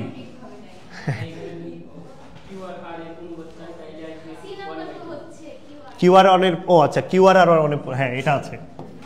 এখানে আমরা অনুপাতটা চেয়েছি ধরো কিউ ইস টু আর। হ্যাঁ কোশ্চেন বানাই নিলাম, কোশ্চেন ঠিকই আছে, টাইপিস্ট ভুল করেছে। ঠিক আছে, পারবা তো এগুলো আসলে অনুপাত। দেখি সুতার টান কই। অনুভূমিক দিকে এবং অনুভূমিকের সাথে 30 ডিগ্রি কোণে ক্রিয়াশীল দুইটা বল 5 একক ওজনের স্থিরভাবে ধরে রাখে বল দুইটার মান কত? এই যে এটা কিছুটা সুতার টান রিলেটেডই। একটা হচ্ছে অনুভূমিক দিকে একটা কথা, আর একটা বলছে অনুভূমিকের সাথে 30 ডিগ্রি কোণে ক্রিয়াশীল দুইটা বল, দুইটাই হচ্ছে দুইটি বল 5 একক ওজনের একটা বস্তু, তাহলে বল দুইটা দেওয়া নাই, 5 একক ওজনের বস্তুকে স্থিরভাবে ধরে রাখে বল দুইটার মান বের করতে বলছে। তাহলে দেখো একটা হচ্ছে আনুভূমিক দিকে, কোন দিকে নিতে চাও? আচ্ছা আনুভূমিক দিক তুমি মনে করলে এটা নিলা, তাহলে একটা বল আমি নিচ্ছি পি, আনুভূমিকের সাথে 30 ডিগ্রি কোণ করে। দেখো তুমি যদি আনুভূমিকের সাথে 30 ডিগ্রি কোণ করে এভাবে নাও, এখানে যে বস্তুটা রাখবা সেই বস্তুটা কি সাম্য অবস্থায় থাকার কথা আছে? থাকবে। তুমি এক দিক থেকে হয়ে যাচ্ছে না জিনিসটা। সো আমরা এইটাকে এই দিক থেকে না নিয়ে আমরা আনুভূমিক তো এইদিকেও চিন্তা করতে পারি। এইবার দেখো জিনিসটা সাম্য অবস্থায় থাকার একটা কন্ডিশন আছে, বুঝছো? তাহলে এটা হচ্ছে আমাদের আরেকটা বল, সেটা হচ্ছে পি, এটা হচ্ছে আমাদের আরেকটা বল, সেটা হচ্ছে 5। তাহলে এই দুইটার মধ্যবর্তী কোণ কত?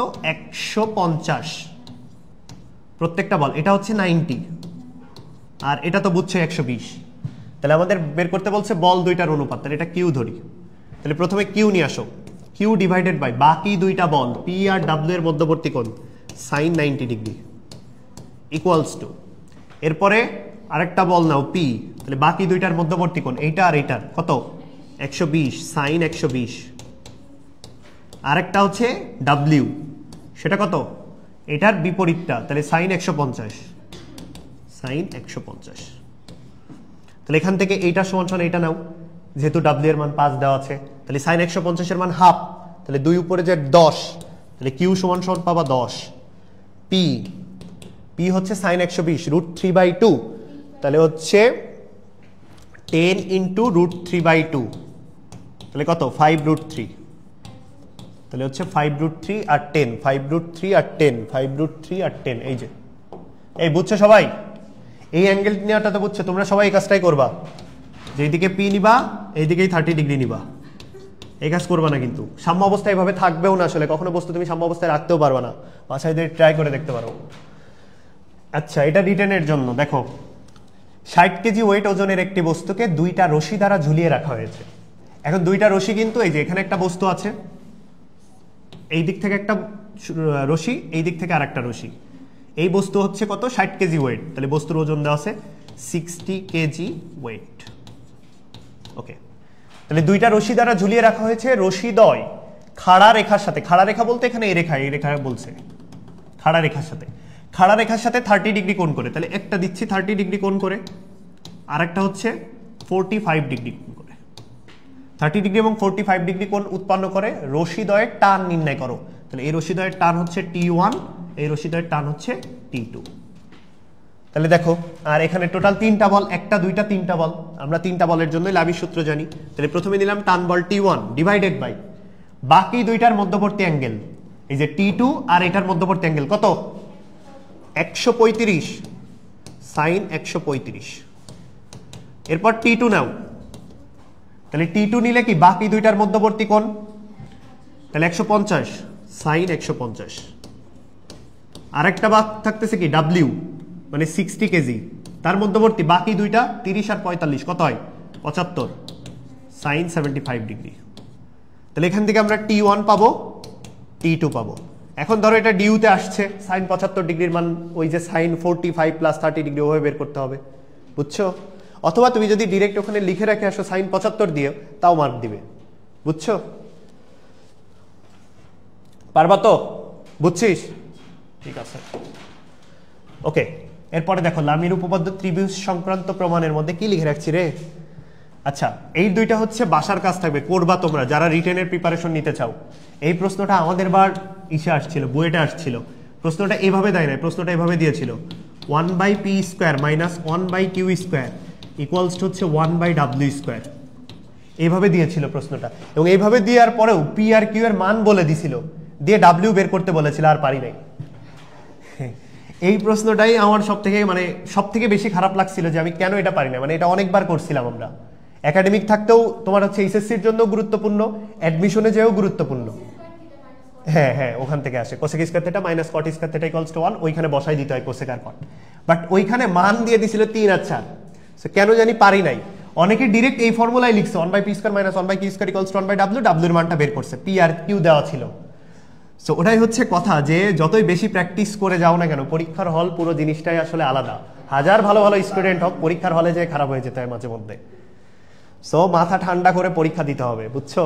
এইসব বিশেষ করে এইসব যে জিনিস সব থেকে দেখবা চান্স মিস হয় বেসিক্যালি মানে পারা জিনিসের জন্য, এবং পরে এসে এত আফসোস লাগবে। হ্যাঁ, প্রশ্ন কমন, কিন্তু তোমার অপশনের সাথে মনে করো যে তুমি সলভ করতেছো, অপশনের সাথে মিলতেছে না, তখন যাবে মাথা গরম হয়ে। ওই পাশের জনেরটা দেখতে যেয়ে অবস্থা খারাপ হয়েছিল। পাশে বসছিল একটা মেয়ে সিটি কলেজের, মানে ঢাকা সিটি কলেজের। পরে হচ্ছে দেখি যে ও এই প্রবলেমটা আটকে আছে, দেখা তো আসলে যায় না, মানে এরকম ডিস্টেন্স থাকে একটা টোটাল বেঞ্চের। তো হচ্ছে যে আমি যখন পারছি না তখন আমি পাশে খেয়াল করছি যে কি করতেছে ও, দেখি পারে কিনা। তো ও দেখি এই প্রবলেমে আটকে আছে, ওরটা দেখে আরো আমি নিজে শেষ, যে ও মানে প্রত্যেকটা চিত্র ঠিত্র এভাবে অঙ্কন করতেছে। ধরো এইভাবে এখানে একটা বস্তু আছে, তোমরা যখন সলভ করবা দেখবা এভাবেই সলভ করতে হয়, যে এই দিক বরাবর একটা বল দিচ্ছে পি মনে হয়, এই দিক বরাবর একটা বল দিচ্ছে কিউ। আমার মনে ছিল যে কোসেক থিটা কট থিটা থেকেই আসবে, কিন্তু তাও আমি পারছি না। স্কিপ করলে তো বিপদ। স্কিপ ছোড়ো, এই জিনিস যদি তুমি যে জিনিস পারো সেই জিনিস যদি স্কিপ করো তাহলে তোমার চান্স মিস। পারা জিনিস যদি স্কিপ করে আসো তাহলে চান্স মিস না, তাহলে যে জিনিস পারো না সেই জিনিস কি করবা? সেখানে তো টাইম ওয়েস্ট করবা তাহলে। ঠিক আছে, এই দুইটা হচ্ছে রিটেনের জন্য একটু দেখবা, বিশেষ করে এই প্রশ্নটা বেশি ইম্পর্টেন্ট। এটা বোর্ডের জন্য ইম্পর্টেন্ট ছিল এবং অ্যাডমিশন টেস্টে অনেকবার আসছে অন্যান্য জায়গাগুলোতে, আর এটাও ইম্পর্টেন্ট আছে। এই দুইটা হচ্ছে রিটেনের জন্য সলভ করবা, না করলে দেখবা বইয়ে আছে, হুবহু বইয়ের কোশ্চেন অনেকবার বোর্ডে আসছে। হ্যাঁ, না না, এখনো তো সদৃশ সমান্তরালে যায়নি। আচ্ছা, এটা হচ্ছে আমাদের ওই যে বল ত্রিভুজের বিপরীত সূত্র, এটাও ডিরেক্ট অনেক সময় কাজে লাগে। ঠিক আছে, দেখো কি বলছে, কোন বিন্দুতে ক্রিয়ারত তিনটি বল ভারসাম্য সৃষ্টি করলে, সব থেকে ভারসাম্য সৃষ্টির উদাহরণটা আমরা আসলে সমবাহু ত্রিভুজ দিয়ে বেশি ভালো দিতে পারি। যে এটা হচ্ছে পি বল, ধরো এটা হচ্ছে কিউ বল, এটা হচ্ছে আর। এই সমবাহু ত্রিভুজ কারণ 120 ডিগ্রি কোণ করে থাকে বাইরের গুলো, সেখানে হচ্ছে সাম্য অবস্থার ব্যাখ্যাটা সব থেকে ভালো দেওয়া যায়। তো এটা ধরলাম আমি এ বি সি ত্রিভুজের শীর্ষবিন্দুগুলো। এই সি যদি এখানে থাকে এটাকে বলা হচ্ছে সি বাহু, এর বিপরীতে এটাকে বলা হয় এ বাহু, বি কোণ তার বিপরীতটাকে বলা হচ্ছে বি বাহু, ছোট হাতের ওইগুলো দিয়ে বাহু বলি। তো এখন এখানে যেটা বলতে চাচ্ছে যে বল ত্রিভুজের বিপরীত সূত্র, সেটা হচ্ছে বল পি ওই বরাবর যে বাহুর দৈর্ঘ্য আছে সেটার অনুপাত সি ইকুয়ালস টু, এখানে আছে কিউ ডিভাইডেড বাই ওই বরাবর যে বাহুর দৈর্ঘ্য সেটা এ ইকুয়ালস টু হচ্ছে আর ডিভাইডেড বাই বি, এটা হচ্ছে ইকুয়াল এটা। সো আমাদের দেখা যাচ্ছে কি যে ত্রিভুজের বাহুগুলোর দৈর্ঘ্য দেওয়া থাকতে পারে, ধরো 1 2 3, তোমাকে বল মনে করো পি দেওয়া আছে কিউ দেওয়া নাই, দিয়ে তোমাকে এখান থেকে বের করতে হবে। ঠিক আছে, যে পি বাই সি মানে যে বরাবর বল নিবা ওই বরাবর বাহুর দৈর্ঘ্য তার অনুপাত, যে বরাবর বল নিবা তার বাহুর দৈর্ঘ্য, যে কিউ বাই এ, যে বরাবর বল নিবা ওইটার বাহুর দৈর্ঘ্য আর বাই বি, এই অনুপাতটা সেম থাকবে, মানে লাভের উপপাদ্য থেকেই আসছে। দেখো এই প্রমাণগুলো মনে রাখতে হবে, বিশেষ করে এই তিনটা, কোনোভাবেই স্কিপ করে পরীক্ষার হলে যাও না, ডিরেক্ট আসে। যে এবিসি ত্রিভুজের এবিসি তিনটি সমমুখী সমান্তরাল বল, সমমুখী সমান্তরাল বল বলতে কি বোঝাচ্ছে, ধরো একটা ত্রিভুজ, এই হচ্ছে এ বি সি হচ্ছে শীর্ষবিন্দু, তাহলে এবং বলছে যে লব্ধি হচ্ছে ও বিন্দুগামী, তো এখানে ধরো ও হচ্ছে লব্ধি, তো এই দিক বরাবর একটা বল আছে, এই দিক বরাবর বল আছে, এই দিক বরাবর বল আছে, মানে তিনটা একই দিকই সমমুখী সমান্তরাল বল, এই লব্ধিটা হচ্ছে এই দিকে ধরো। তো সেই কনসেপ্টের ক্ষেত্রে আমাদের যদি বলে ও বিন্দু ভর কেন্দ্র হলে হচ্ছে কি হবে, পি কিউ আর সমান হবে। ও যদি ভর কেন্দ্র হয়ে যায়, এই ও বিন্দুটা যেটা লব্ধি, ওইটা ও যদি ভর কেন্দ্র হয় তাহলে কি পি কিউ আর তিনটাই সমান হয়ে যাবে। তার মানে এই যে বলগুলো পি বল, এই যে কিউ বল, এই যে আর বল, এই তিনটাই হচ্ছে ইকুয়াল হবে প্রথমটা। এরপর বলছে ও বিন্দু যদি কোনো কারণে অন্তকেন্দ্র হয়, ও বিন্দুটা যদি কোনো কারণে অন্তকেন্দ্র হয় তাহলে পি কিউ আর আর এর অনুপাত হবে সাইন এ সাইন বি সাইন সি। এরপরে ও বিন্দু যদি কোনো কারণে পরিকেন্দ্র হয় তাহলে কি অনুপাত হবে sine two a sine two b sine two c. পরীক্ষার প্রশ্নে জাস্ট এমসিকিউতে এই লাইনটা দেওয়া থাকে, দেওয়ার পরে বলে ও বিন্দু অন্তকেন্দ্র হলে নিচের কোনটি সঠিক, তখন তোমাকে এখান থেকে অপশন মনে রাখতে হবে, মনে থাকবে। আর বাকি এটা চাইলে ইচ্ছা মনে রাখতেও পারো নাও রাখতে পারো। যেখানে বলা আছে যে ত্রিভুজ এবিসি এর বিসি সি এ এবি বাহু বরাবর পি কিউ আর তিনটা বল, তাহলে এবিসি ত্রিভুজ, এই যে বিসি বরাবর পি বল, সি এ বরাবর কিউ বল আর হচ্ছে এ বি বরাবর হচ্ছে আর বল কাজ করতেছে। এখন বলছে ও বিন্দুর সাপেক্ষে ভ্রামক নির্ণয় করো। তো ও বিন্দুর সাপেক্ষে ভ্রামক বলতে বুঝো লব্ধিটাই আপাতত। এখন ও যদি ভরকেন্দ্র হয়, ওখানে ছিল ভরকেন্দ্র হইলে পি কিউ আর সমান। এখানে খেয়াল করো, দুইটার মধ্যে কম্পেয়ার করো ভালো করে। এটাতে আছে কিন্তু সমমুখী সমান্তরাল বল, আর এখানে বলতেছে কিন্তু ওই বাহু বরাবর বল। ঠিক আছে, এখানে কনসেপ্টটা দেখো, পি কিউ আর বল তিনটি লব্ধি ও বিন্দুগুলো এই যে বাহু বরাবর বলা আছে, আর এখানে বলা আছে তিনটা সমমুখী সমান্তরাল বল। দুইটার মধ্যে পার্থক্য দেখো আগে। তাহলে যদি বাহু বরাবর তিনটা বল থাকে তাহলে সূত্র কি হবে? P by sine A plus Q by sine B plus R by sine C equals to 0। প্রমাণ ডিরেক্ট আসবে। ও যদি অন্তকেন্দ্র হয় তাহলে P plus Q plus R equals to 0। এরপরে ও যদি পরিকেন্দ্র হয় তাহলে P cos A plus Q cos B plus R cos C equals to 0। ও যদি লম্ব বিন্দু হয়, মানে ওখানকার জন্য যা যা পড়ছি এখানকার জন্য তাই তাই, কিন্তু পুরো জিনিস প্রমাণটাই আলাদা, বুঝছো? এবং যদি ডিউ রিটেনের জন্য প্রিপারেশন নিতে চাও, যেহেতু ডিউ মানে তোমার হচ্ছে প্রমাণ টাইপ পছন্দ করে, সো এই প্রমাণগুলো একটু দেখবা, বিশেষ করে উপরের গুলা। হ্যাঁ, এখান থেকে দেখবা এই উপরের তিনটা। এবার দেখো প্রশ্ন, কোথায় গেল প্রশ্নটা? একটা প্রশ্ন ছিল, বুঝছো? প্রশ্নটা দিতে মনে হয় ভুলে গেছি। প্রশ্নটা ছিল, এই প্রশ্নই বলেছে, দিয়ে বলতেছে যে কিউ আর আর এর মান হচ্ছে 2, দিয়ে বলছে ও বিন্দু হচ্ছে ভরকেন্দ্র হইলে পির মান কত। তো তোমাকে মনে রাখতে হবে পি ইউ কিন্তু 2 হবে, পি কিউ আর সমান হবে। আবার এই প্রশ্ন দেওয়া ছিল একটা, ও যদি অন্তকেন্দ্র হয় তাহলে কিউ আর আর এর মান মনে করো 2 2 দিয়ে রাখছে, তাহলে পি কত? পি হচ্ছে -4। সো মনে রাখতে হবে, একদম ডিরেক্ট এমসিকিউতে আসে, প্রমাণ তো আসতেছেই। ঠিক আছে, এবার আসো হচ্ছে সদৃশ সমান্তরাল বল। দেখো সদৃশ আর বিসদৃশ সমান্তরাল বল, আমরা এতদিন যতগুলো লব্ধির কনসেপ্ট পড়ছি সবগুলোকে একটা বিন্দুতে নিয়েছি। এখানে একটা বিন্দুতে থাকবে না, দুইটা আলাদা আলাদা বিন্দুতে বল কাজ করবে। প্রথম কথা হচ্ছে দুইটা আলাদা আলাদা বিন্দুতে কাজ করবে। সদৃশ সমান্তরাল বলের ক্ষেত্রে দেখো, এটা হচ্ছে এ, এটা হচ্ছে বি, এখানে পি বল কাজ করছে, এখানে কিউ বল। দেখো এই বিন্দুতে, এ বিন্দুতে পি বল আর বি বিন্দুতে কিউ বল, দুইটা আলাদা আলাদা বিন্দুতে কাজ করতেছে। তার লব্ধি হচ্ছে আর, এইদিকে কাজ করবে। সেই আরটা হবে হচ্ছে পি প্লাস কিউ, এবং এই বিন্দুটার নাম দিচ্ছে হচ্ছে সি। প্রত্যেকটা আলাদা আলাদা বিন্দুতে কাজ করবে, এবং এইগুলো দেখো সবগুলো সদৃশ এবং সমান্তরাল। তো এটার জন্য সদৃশ বা সমমুখ সমান্তরাল বলে লব্ধির জন্য যে সূত্র হবে, এই যে পি বল যেটা কাজ করতেছে, এর যে ক্রিয়াবিন্দু থেকে লব্ধির দূরত্বের গুণফল হবে। এর ক্রিয়াবিন্দু হচ্ছে এ আর লব্ধির ক্রিয়াবিন্দু হচ্ছে সি, তাহলে এই বল গুণ হচ্ছে এসি। আবার যখন তুমি কিউ বল নিবা তখন ওর ক্রিয়াবিন্দু হচ্ছে বি আর লব্ধির ক্রিয়াবিন্দু হচ্ছে সি, তাহলে কিউ ইন্টু বিসি। তাহলে এই যে P into AC equals to হচ্ছে কিউ ইন্টু বিসি। এটাই হচ্ছে আমাদের মেইন ফর্মুলা। এইগুলো দিয়ে আমরা যে কাজটা করব সেটা হচ্ছে লব্ধিটা কোথায় হবে সেটা বের করতে পারবো, লব্ধির মান কত হবে সেটা বের করতে পারবো, অন্য কোনো বল অজানা থাকলে সেটাও বের করতে পারবো। আবার এটা অনেক সময় কাজে লাগে, আমরা অনুপাত থেকে এটা পাই, অনুপাতের যে সূত্রগুলো আছে সেখান থেকে, যে পি বাই বিসি, এই যে বিসিটা কি এই পাশে এসে ভাগ হয়ে যাবে, এসিটা এই পাশে চলে যাবে, তাহলে P by BC equals to Q by AC. বাকি যে দুইটা যোগফল থাকবে পি প্লাস কিউ, সেটা ডিভাইডেড বাই পুরোটা। কিছু বললা? P plus Q divided by হচ্ছে পুরোটা। সূত্র মনে রাখতে হবে। এবার আসো অসমান বা বিসদৃশ বা বিপরীতমুখী, তিনটা, এটাও থাকতে পারে, এটাও থাকতে পারে, এটাও সমান্তরাল বলের লব্ধি। তাহলে এটার ক্ষেত্রে কি হবে দেখো, বিসদৃশের ক্ষেত্রে তোমাকে একটু চেক করা লাগবে কোনটা বড় কোনটা ছোট। যদি পি বড় হয় তাহলে লব্ধিটা কাজ করবে পি এর দিকে, এখানেও তাই। ও সরি, বিসদৃশই তো হয়নি,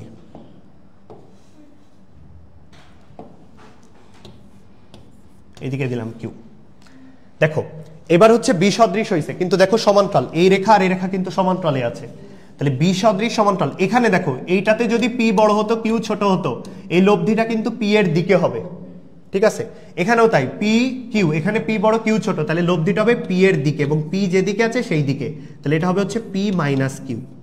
ঠিক আছে, এবং এটার মধ্যবর্তী কোণ হচ্ছে এ বি, এটা হচ্ছে আমাদের সি। এখানেও ঠিক সেম সূত্র, তুমি যে বল নিবা তার ক্রিয়াবিন্দু এ, সেখান থেকে লব্ধির ক্রিয়াবিন্দুর গুণফল, তাহলে পি ইন্টু এসি।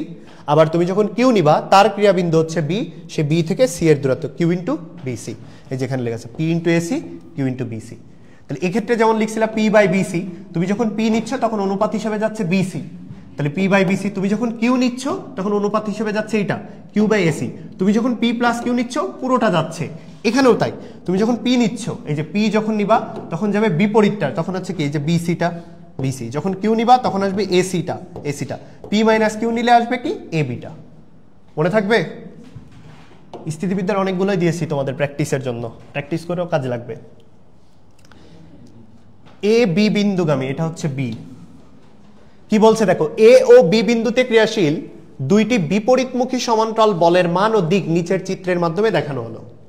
যদি লব্ধি বল সি বিন্দুতে ক্রিয়াশীল হয়, লব্ধি বলটা সি বিন্দুতে ক্রিয়াশীল হয়, তাহলে এসি যদি 5 মিটার হয়, তাহলে এসি এই দূরত্বটা হচ্ছে আমাদের 5 মিটার, 5 হয়। তবে এ বি এর মান কত? আমাকে এ বি বের করতে বলছে। কিভাবে বের করবা?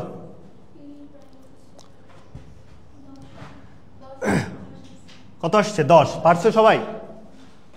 দেখো সূত্রটা আগে লিখি।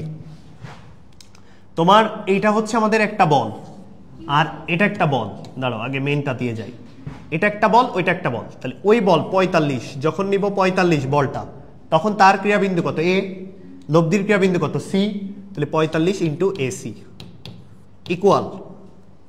এরপর বল আর একটা আছে 15, তাহলে 15 নিব, ওর ক্রিয়াবিন্দু কত? বি, আর লব্ধির ক্রিয়াবিন্দু সি, তাহলে হচ্ছে বিসি। তাহলে হচ্ছে 45, বিসি এর মান কত আসছে? 45 গুণ এসি, এসি তো 5, তাহলে হচ্ছে 5 3 3 15 45, বিসি 15ই। হ্যাঁ 15, বিসি হচ্ছে 15। দেখো তাহলে বিসি এর মান যদি এইখান থেকে এইটুকুর মান যদি 15 হয়, তাহলে এইটুকুর মান কত হবে? 10। এটার অ্যান্সার হচ্ছে 10। আমার লাগবে হচ্ছে এবি, তাহলে এবি হচ্ছে 10। তাহলে এবিটা হচ্ছে বিসি থেকে যদি এসি বিয়োগ করি, তাহলে 15 থেকে 5 বিয়োগ, অ্যান্সার হচ্ছে 10। বুঝছো সবাই? এইটা অনেকেই হচ্ছে ভয় পায় এই প্রশ্নগুলো দেখে, বাট হ্যাঁ হ্যাঁ ওভাবে গেলেও হবে, তোমার কাছে যেটা সহজ লাগে। তুমি যদি তাড়াতাড়ি পারো তাহলে তো ভালো। দেখো এই যে কাঁধের ম্যাথটা ইম্পর্টেন্ট আছে। একজন লোক তার কাঁধে আনুভূমিকভাবে স্থাপিত 6 ফুট দীর্ঘ একটি লাঠির প্রান্ত হাত রেখে অপর প্রান্তে ডাব্লু ওজনের একটি বস্তু বহন করছে। মানে এটা হচ্ছে আমাদের সে লাঠি, লাঠির দৈর্ঘ্যটা হচ্ছে 6 ফিট, 6 ফিট। এখন এইখানে হচ্ছে আমাদের ডাব্লু ওজনের একটা বস্তু আছে, এইখানে হচ্ছে সেই ব্যক্তিটা দাঁড়ায় আছে, তার কাঁধের উপর আছে, ঠিক আছে, কাঁধের উপরে। এবং সে কি করতেছে, যেহেতু ডাব্লু নিচের দিকে আমার ভারী, পিছনের দিকে, তো সে কি করতেছে, হাত দিয়ে ভারসাম্য রাখার ট্রাই করতেছে। সো এই হাত দিয়ে সে কি করতেছে, একটা বল প্রয়োগ করতেছে এইদিকে, সে এফ বল প্রয়োগ করতেছে। বুঝছো? তাহলে তার কাঁধে একটা প্রেসার পড়বে না? সে হাত দিয়ে এই পিছনের যে ডাব্লু ওজনের বস্তুটাকে ভারসাম্যে রাখার ট্রাই করতেছে, রাখে কিন্তু। সো সেক্ষেত্রে হচ্ছে এই কাঁধে, প্রশ্নে কি বলছে, কাঁধের উপর চাপের পরিমাণ বস্তুটির ওজনের 3 গুণ। ভালো করে খেয়াল করো, কাঁধের উপর যে চাপটা পড়তেছে, এই যে কাঁধের উপর যে চাপ, কিন্তু সেটা উপরের দিকে থাকবে, কারণ তুমি নিচের দিকে ভারী আছে, এই দিকে ভারী আছে, চাপ কোন দিকে থাকবে? উপরের দিকে থাকবে না? চাপ কি নিচের দিকে থাকবে? মানে ভারসাম্য রাখতে হলে কি করবা? আচ্ছা ঠিক আছে, তুমি চাপটা নিচের দিকেই নাও, দাও পি। তাহলে কাঁধের উপর চাপ পি সমান কি হবে? W plus F. লব্ধি না? এটা তো আমার লব্ধি দিবে, তাহলে P equals to W plus F. এখন বলছে কাঁধের উপর চাপের পরিমাণ, এই চাপের পরিমাণ বস্তুটির ওজনের 3 গুণ হয়। তাহলে বস্তুটির ওজনের 3 গুণ, 3W equals to W plus F. তাহলে এফ সমান কত? 2W। তাহলে এটার মান আমরা পেয়ে যাচ্ছি 2W। এখন প্রশ্নে বলেছে যে কাঁধ হতে হাতের দূরত্ব কত হবে, তাহলে এই দূরত্বটা বের করতে বলেছে। এই দূরত্বকে আমরা এ দিলাম, ঠিক আছে? তাহলে এখন বের করো, এই যে ডাব্লিউ একটা বল, কত? 2 ফিট, তাহলে টোটাল হচ্ছে 6। অনুপাত দিয়ে করতে চাচ্ছ? আচ্ছা ঠিক আছে, তাহলে অনুপাত দিয়ে করতে গেলে কিভাবে হবে? ডাব্লিউ ডিভাইডেড বাই এ, নাকি? তারপরে 6 divided by 3W divided by হচ্ছে 6, তাইলে হচ্ছে কত হয়? 2 ইকুয়ালস টু হচ্ছে 2 ফিট। অনুপাতটা নিয়ে করছি, অনুপাতটা নিয়েই যে হচ্ছে। বুঝছো সবাই? হ্যাঁ ঘুরে ফিরে যা তাই। বুঝছো সবাই? এগুলো বাদ দিও না, এগুলো সহজ জিনিস। এর থেকে ভাই ইন্টিগ্রেশন ডিফারেন্সিয়েশন অনেক কঠিন, বাট তাও এটা কঠিন বলে। বের করো তো এটা, দেখি একটু, দেখি কয়টা বাকি আছে আর। 1 2 4টা এমসিকিউ আছে, তারপর স্থিতিবিদ্যা শেষ।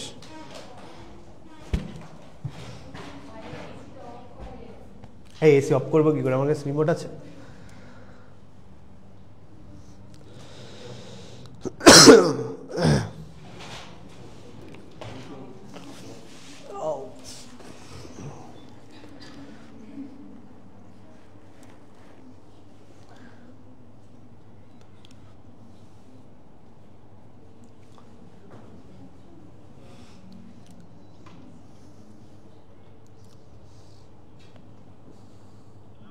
ভাই উপরের এসিটা একটু অফ করে দিয়ে যান তো, পোলাপান নাই কম্বল কাতা দিয়ে যান কিছু।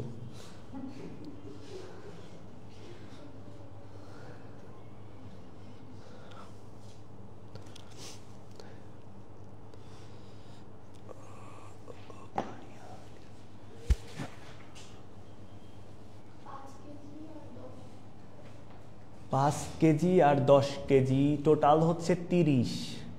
তাহলে তো তিনটাই অ্যান্সার হতে পারে। 10 আর 20 হবে খুব সম্ভবত।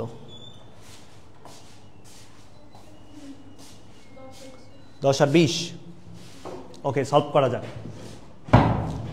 দেখো চিত্র অঙ্কন করবা আগে। দুইজন লোক 6 মিটার লম্বা ও 30 কেজি ওজনের একটি ভারী সুষম ভার। কথা হচ্ছে যদি প্রশ্নে কোথাও সুষম কথাটা থাকে তাহলে কি বলতো, একদম মাঝে কাজ করবে।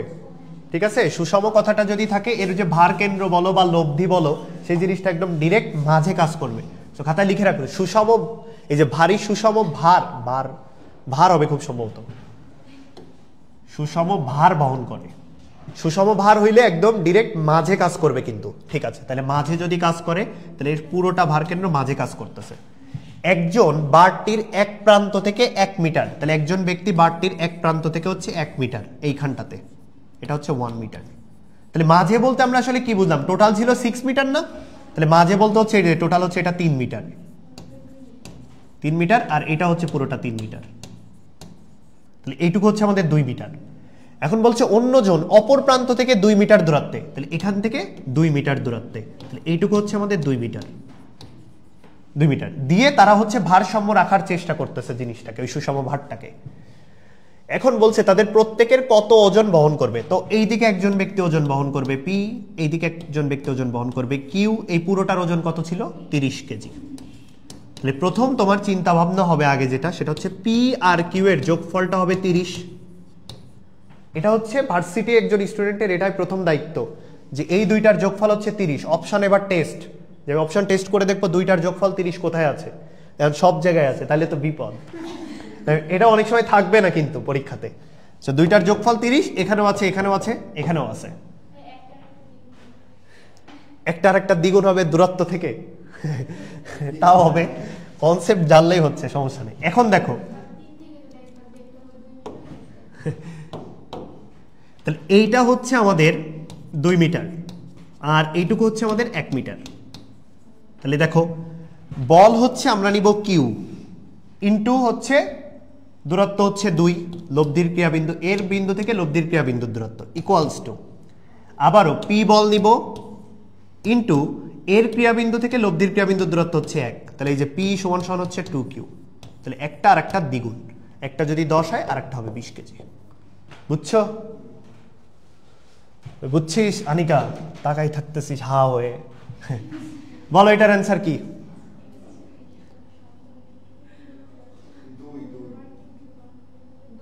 দুই হবে, কারণ আমরা ওই যে সূত্র পড়ে আসছি। প্রথমত এই যে সদৃশ সমান্তরাল বল 1 নাম্বার কনসেপ্ট, এরপর বলছে যে ভরকেন্দ্রগামী 2 নাম্বার। তাহলে ভরকেন্দ্রগামী হইলে আমরা জানি পি কিউ আর সমান হয়, তাহলে পি কিউ দেওয়া আছে, আর এর মান কিউ আর দেওয়া আছে, তাহলে পি হবে 2। বুঝছো? দেখো এমসিকিউতেই আসছে। আচ্ছা, এই তিনটা হচ্ছে আরো বেশি ইম্পর্টেন্ট। এবার এটা তোমরা পারোই। পি কিউ দুইটা, আর একটা কনসেপ্ট হচ্ছে এখান থেকে এই রিটেনগুলো, এই তিনটা রিটেনও মনে রাখতে হবে।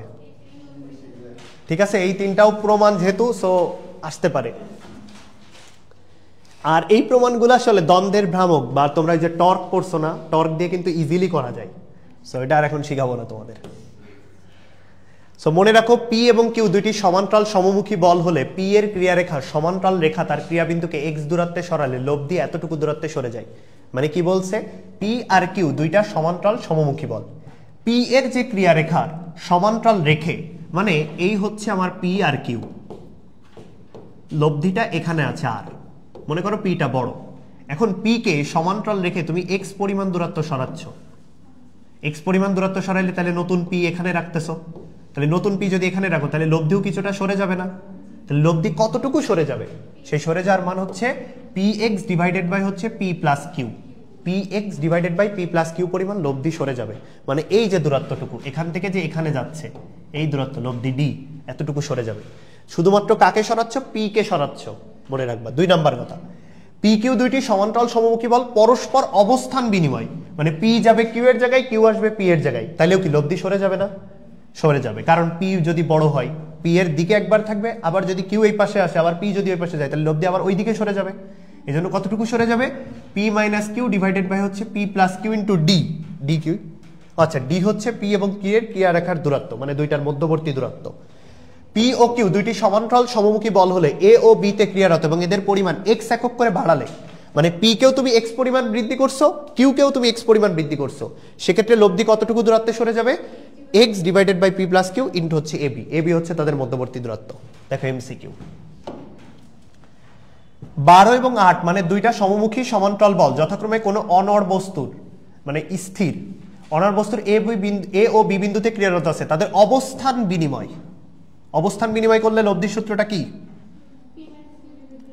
P minus Q divided by হচ্ছে পি প্লাস কিউ। দেখো P minus Q divided by হচ্ছে পি প্লাস কিউ ইন্টু হচ্ছে তাদের মধ্যবর্তী দূরত্ব, তাদের মধ্যবর্তী দূরত্ব 5 দিয়ে এতটুকু দূরত্ব লব্ধি সরে যাবে।